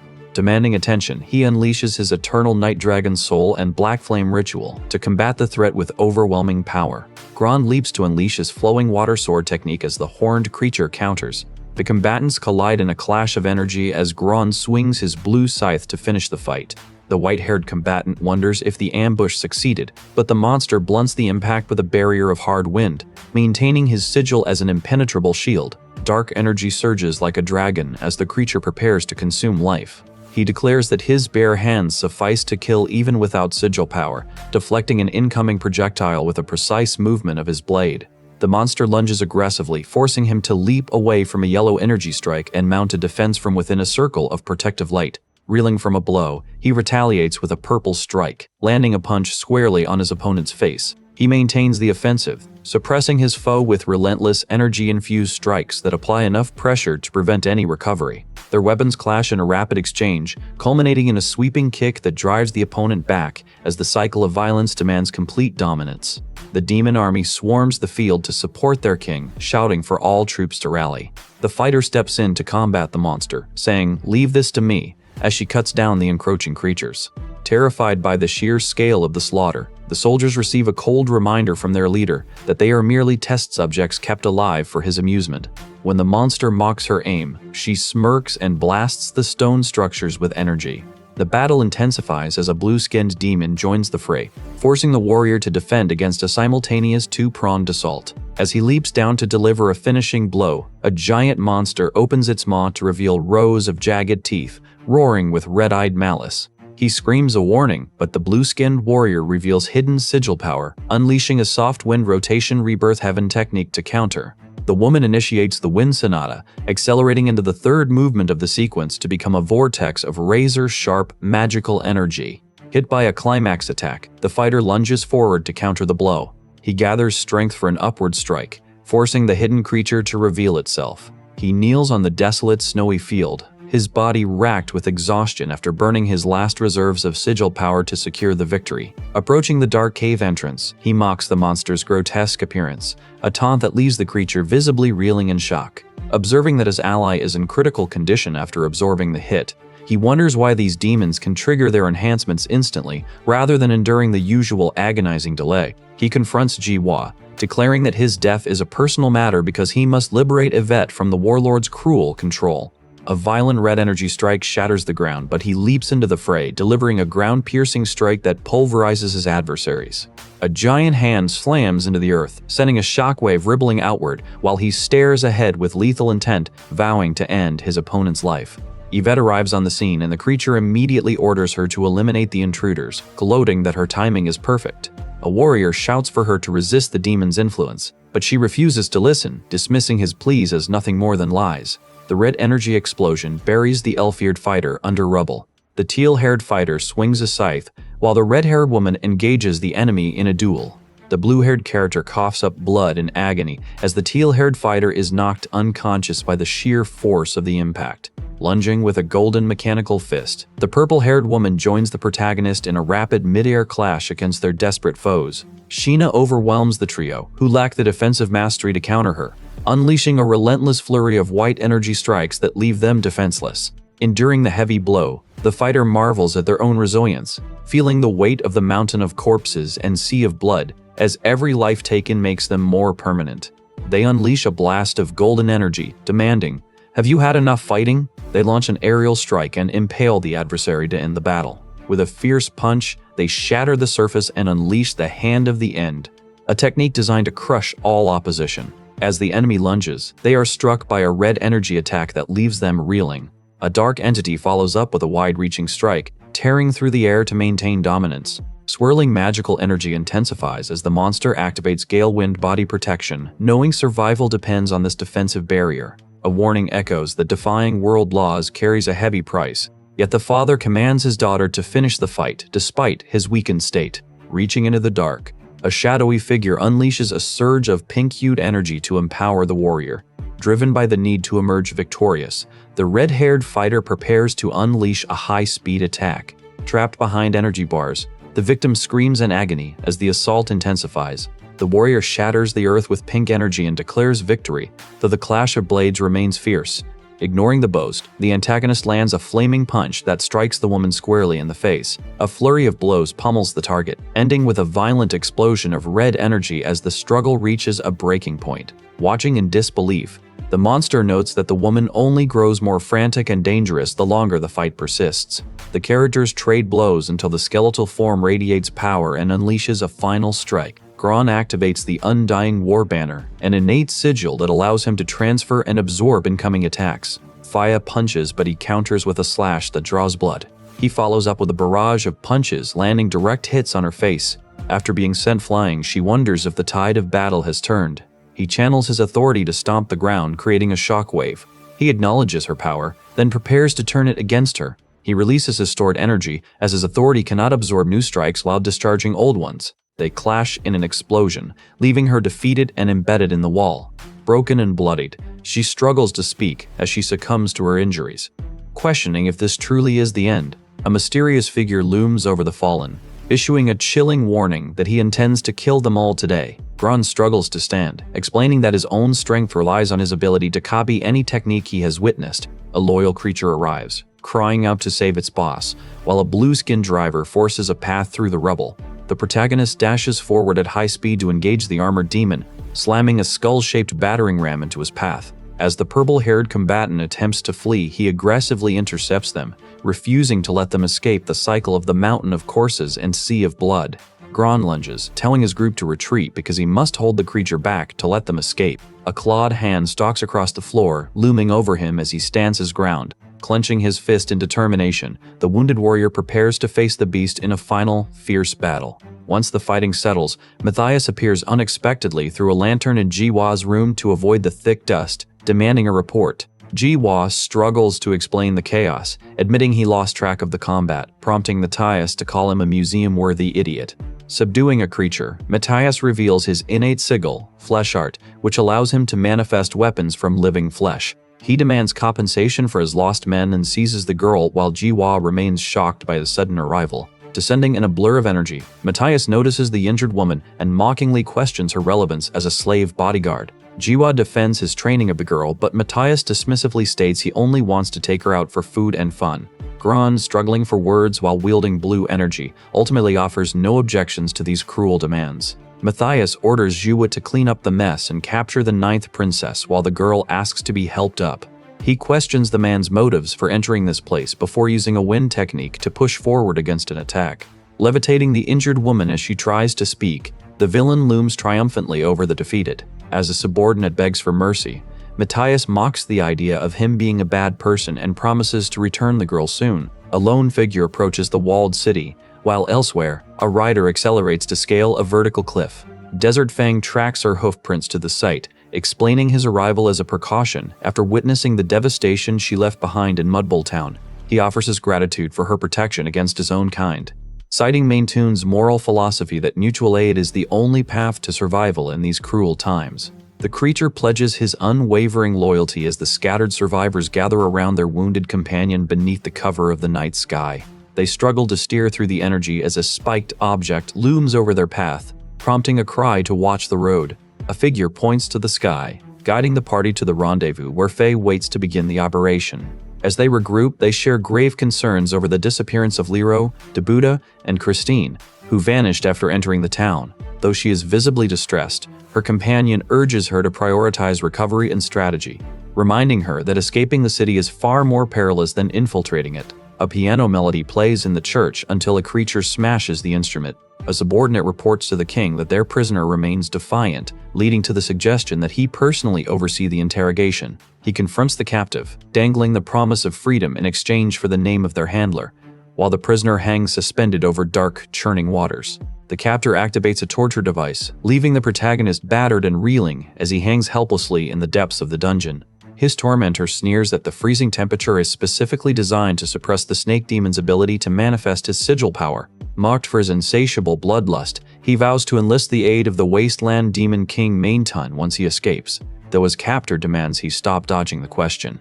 The captor muses on the threat posed by those wielding multiple innate sigils and the power of the undying battle banner, all while the protagonist clings to consciousness despite his wounds. He eventually orders an underling to fetch a physician to stitch the prisoner's neck wound, intent on keeping his prize alive for further questioning. The demon taunts him, asking if he has other pressing concerns, but the protagonist only stares back, mentally calculating the exact moment he will finally bring Matthias to an end. A silhouette declares they will betray anyone for freedom, while a creature looms nearby. The monster grabs the bloody captive by the hair, taunting him with a second question. After he survives the initial interrogation, resolving to sacrifice himself to stop the threat, the captive senses intruders lurking just outside the chamber. The horned guard is stunned as an order to continue questioning arrives along with a dark-skinned beast. The creature stares down its prey, but the fighter uses a wind technique to push it back. Unleashing blue magical energy, a mysterious figure forces the spiky-haired warrior to lunge forward in a tense confrontation. The captor departs to fetch tools, leaving the injured, chained protagonist submerged in a water prison to ensure he remains compliant. A spirit darts past the wounded man in the water, who wonders what is approaching. As the spirits flee from a shadow, a muscular warrior arrives only to find his target missing, leaving him in shock. Sensing sigil power, the monster mocks his opponent for losing focus in the heat of battle. The girl offers flowers to a scarred man, then hears that Barnier has placed her under new control. She feels relief at finally being released from her chains. The Demon Emperor gifts a newly created demon to Barnier, who accepts the tool to maximize its utility. Rejecting the comparison to others, the warrior views his current struggle as a mere stepping stone toward ultimate freedom. The monster reveals its form as the woman considers contracting a high-ranking spirit for strength. The protagonist is confronted by an angry man who calls him an evil dragon and a traitor. He dismisses the insults and demands to speak directly to Matthias, refusing to engage in any more roundabout talk. The old man presents a lantern, but Matthias demands 2 minutes to finish his business. Matthias observes the healing magic, openly mocking the Church of Mercy for their selfless, naive philosophy. He weighs the value of her powerful body as a gift for Shu, but ultimately decides to prioritize his own immediate happiness. The evil dragon admits to capturing Yvette, prompting a tense negotiation for power potions while they trade jabs about the inevitability of betrayal. Satisfied with their ruthless business arrangement, they finalize the deal, though Matthias notes with a smirk that only 1 potion bottle remains in his stock, demanding an equal exchange for the princess. The dragon drops her limp form before him to seal the transaction. Matthias scoffs at the grim tableau, knowing Yvette is already securely trapped within the indestructible Iron Maiden crafted by Elysius. He orders his associate to stand guard over the prisoner, deciding to keep her in reserve rather than risk using her too early. While the dragon waits for the situation to unfold, Jiwa receives orders to monitor the intruders currently attempting a rescue. When his boss demands he move the heavy debris, Jiwa tries to delegate the labor, only to be forced into compliance by a cold, commanding glare. He curses this test of obedience, while the boss calls for Sura's Orichalcum soldiers to mend the prisoner's neck scar before beginning his experiments. As a monster selects a victim for practice, a severely wounded Gron strains against the heavy chains binding him in the dark. He abruptly drags the creature into close-quarters combat, forcing it to reveal its innate arm blade ability just to survive the onslaught. The chains pierce and restrain the creature, leaving the guards stunned by the power displayed. Sensing the iron tang of fresh blood in the rain, the captive feels a sudden, sharp surge of stamina return to his battered frame. He remains motionless, lying wounded and unconscious in the downpour while the world blurs around him. A monster lunges toward him, its body swelling with the unnatural vitality of a healing spell and the pulsing transformation of the ancient snake bloodline. Before it can strike, a dark entity manifests and kills the beast with shadowy tendrils. Gron realizes he must abandon the immediate fight, sensing a narrow tactical window to strike at Jiwa while the warlord is distracted. He sends a dark snake slithering through the shadows, preparing to harvest the bloody results of the seeds he planted long ago. Nearby, a guard laments the mounting casualties, complaining to the empty air that no one is left to cover his shift. Gron emerges from the dark, striking down a bird-like monster in a swift, decisive assault that leaves no room for retaliation. Reaching for the ancient artifact of the Ania dynasty, he intends to use its hidden power as the breakthrough point for his escape. Simon stands watch over the old vault of Mudbowl Town, unaware that 2 figures are already closing in on him from the shadows. A guard boasts that the shadows will devour any intruder, then turns his back to resume his grim interrogation duties. The red-haired girl triggers a hidden bookshelf mechanism and discovers a glowing object, her face lighting up with excitement. She rushes across the room with her prize, but her joy turns to frustration when the lantern refuses to respond to her touch. He sneers that only Aenus descendants or Hoya's scholars can ignite the lantern, then invites her to join him on a hunt. Gron prepares the Linkflower ability, standing perfectly still as a vine coils across his chest to anchor his focus. He stands still and reflects on the past, vowing to rescue the princess from a tragic fate. An old man digs through a vast mountain of gold coins, his fingers closing around the hilt of a fine steel sword. Suddenly, a shadowy claw strikes him with agonizing force, and a disembodied voice warns him not to touch the master's belongings. A dark figure drives a glowing blade through the elderly man, snuffing out his life in an instant. Moments later, a mysterious figure knocks on the metal door calling for Yvette, while a warrior tells a construct he will signal his allies as soon as he finds Lero and the others. Gron wraps his injured hand, relieved that his allies managed to evade both Matthias and Jiwa, and steels himself to press forward. The green-haired woman points out how difficult it is to escape the structure, leading her companion to inspect the sturdy door for a way out. Arriving at his private hunting ground, the blonde man prepares to use the lantern to return to his father, goading a nearby monster into a deadly game. Monsters swarm the forest, leaving the red-haired girl to ask what they are. Fierce, shark-like creatures and a lizard-like beast launch a relentless, aggressive assault on their prey. The woman reveals these are man-made constructs from her childhood that vanish upon defeat, so the warrior rests against one of them to wait. Gron rests briefly before walking away from the corpse-filled river. The monster growls, "Damn it, he escaped!" before an earthquake traps it under falling rubble. High above, a small winged creature observes a signal in the sky, while the green-haired woman maneuvers through a narrow gap to advance. The winged figure mocks Gron's evident weakness and tosses him a bottle, which he raises to the light to inspect. When told to focus, Gron drinks the potion to unleash an explosive surge of power. As the monster strikes with shadow, he counters by activating his transwind authority to survive the onslaught. The creature lunges with overwhelming force, forcing the protagonist to manifest his dark power to prepare for a final, desperate strike. A powerful entity descends and the girl warns, "What a powerful wind, take cover!" Amidst the crater, 3 warriors clash in a high-speed magical duel as the cycle of violence deepens. For every life taken adds to the mountain of corpses and sea of blood. A dark-horned creature unleashes a swirling wind strike, forcing its opponent to react with a powerful, sweeping gust of energy. The combatant channels intense magical power to manifest a jagged wall of blue ice shards, blocking the incoming assault. From the shadows, a figure orders their ally to probe the techniques, noting that the wind is a conceptual authority that changes based on what it touches. A warrior lunges forward with purple energy, only to recoil as the cold, unnatural wind generated by the opponent's authority freezes the air. Realizing the wind copies its surroundings, the attacker shouts, "Maravech, move!" A winged creature dives rapidly, while the protagonist launches a steel note encirclement attack against the grotesque, bleeding face of his foe, struggling to close the distance against the ice element barrier. The protagonist faces a command from the enemy to wear him down from afar. As the creature conjures an ice spear, he charges, yelling, "You won't have that chance." Leaping toward the dark structure, the warrior grips a manifested blue energy blade as the woman uses giantification to enlarge the creature.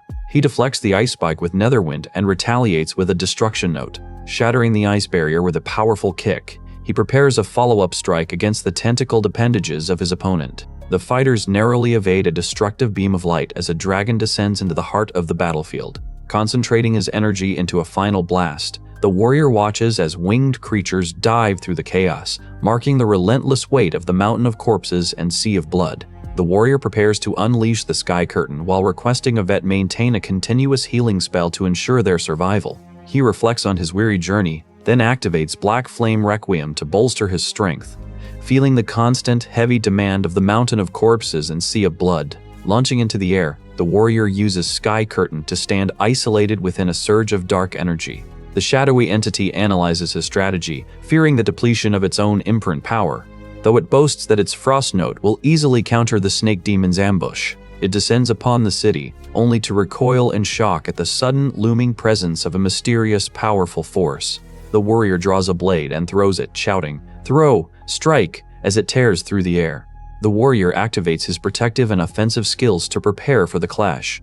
The antagonist mocks his assault as feeble, even after he breaks through the Frost Note and prepares a destructive technique to end the fight. Hurling the mystical lantern, the warrior lands a heavy golden-powered punch, declaring that his attacks are never feeble because he refuses to lose. The shadow creature and the armored figure clash in a struggle that destroys the surrounding structures. Absolute will nullifies mental interference, though the warrior coughs in pain, realizing the bitter irony of his own spear being turned against his shield.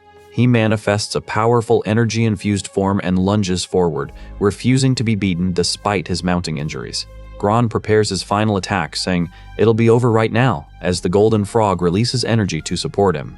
The monster recoils in shock as it faces the overwhelming, concentrated blast. A severed armored arm flies through the air as the battle concludes, and the survivors speed across the plains toward a settlement.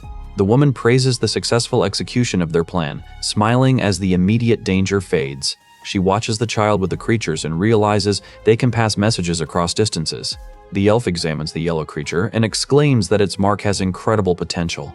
Once Yvette escapes through the Iron Maiden Gap, the group utilizes the Orichalm soldiers' messaging ability to coordinate, finally exchanging swords to prepare for the inevitable fight. The green-haired warrior readies his blade and yells "Release" to challenge his opponent's future. He weaves through a barrage of wind spears, straining to keep a firm grip on the artifact while the spirits lend their aid. The man tells his ally to use the sky curtain to block Jiwa so he can escape, while the blonde girl readies an Orichalcum soldier to relay word to Yvette. The warrior shapes his energy into a phantom creature to mask their trail. The man uses his power to shape the energy creature. Amidst the chaos, a swarm of ants severs the warrior's arm, leaving him exposed as his opponent closes in with crackling energy. the white-haired fighter delivers a single, decisive blow while the relentless insects continue to consume the wreckage. Though the antagonist mocks the victim's struggle, a gust of wind spirits the severed arm away, marking another heavy toll in the mountain of corpses and sea of blood. Unease prickles at his skin under that predatory gaze, prompting him to use a burst of wind to escape, prioritizing the recovery of his arm over a prolonged duel. The monster lunges to seize the prize, but the warrior refuses to yield, channeling his final reserves into a strike wreathed in purple aura. He fires an energy slash, cursing his opponent who moves too fast to track. After being knocked down, he lands a fierce kick to create distance, leaving the creature to weigh the cost of further pursuit. The red-haired girl watches in silence, stunned by the cold, lethal determination in the warrior's eyes. He falls asleep in the woods, leaving behind a lantern that the girl finds. He wakes with a smirk, revealing he used his sigil power to mask his scent and lead his pursuer into a fruitless, exhausting hunt. Watching the pursuit stall, the wounded creature stands on the cliff, realizing that victory is impossible and turning to flee. She asks about her father's missing arm, but he dismisses her concern as she reveals a golden object she has stolen. He stares in silence, contemplating the meaning of freedom and questioning why Sheena prefers such desperate obedience over self-reliance. Resolving to overcome his pride, he vows to reach the top, warning Sheena that she will eventually yearn for true liberation. They kick the lanterns off the cliff to distract their pursuers, securing a chance to escape and forge a new life together. Suddenly, Sheena loses control of her body while a mysterious figure traps Jiwa, claiming the child as his own prize. Matthias calls them opening fireworks while Sheena pleads for him to stop as he transforms. He obliterates his opponent with one blow, leaving Sheena covered in blood and paralyzed by shock. The dark entity strikes with a clawed hand, activating his authority. Happy Day to twist her fleeting hope into absolute despair. Laughing maniacally at the suffering, Matthias turns his full attention to the girl just as a powerful warrior emerges to challenge him.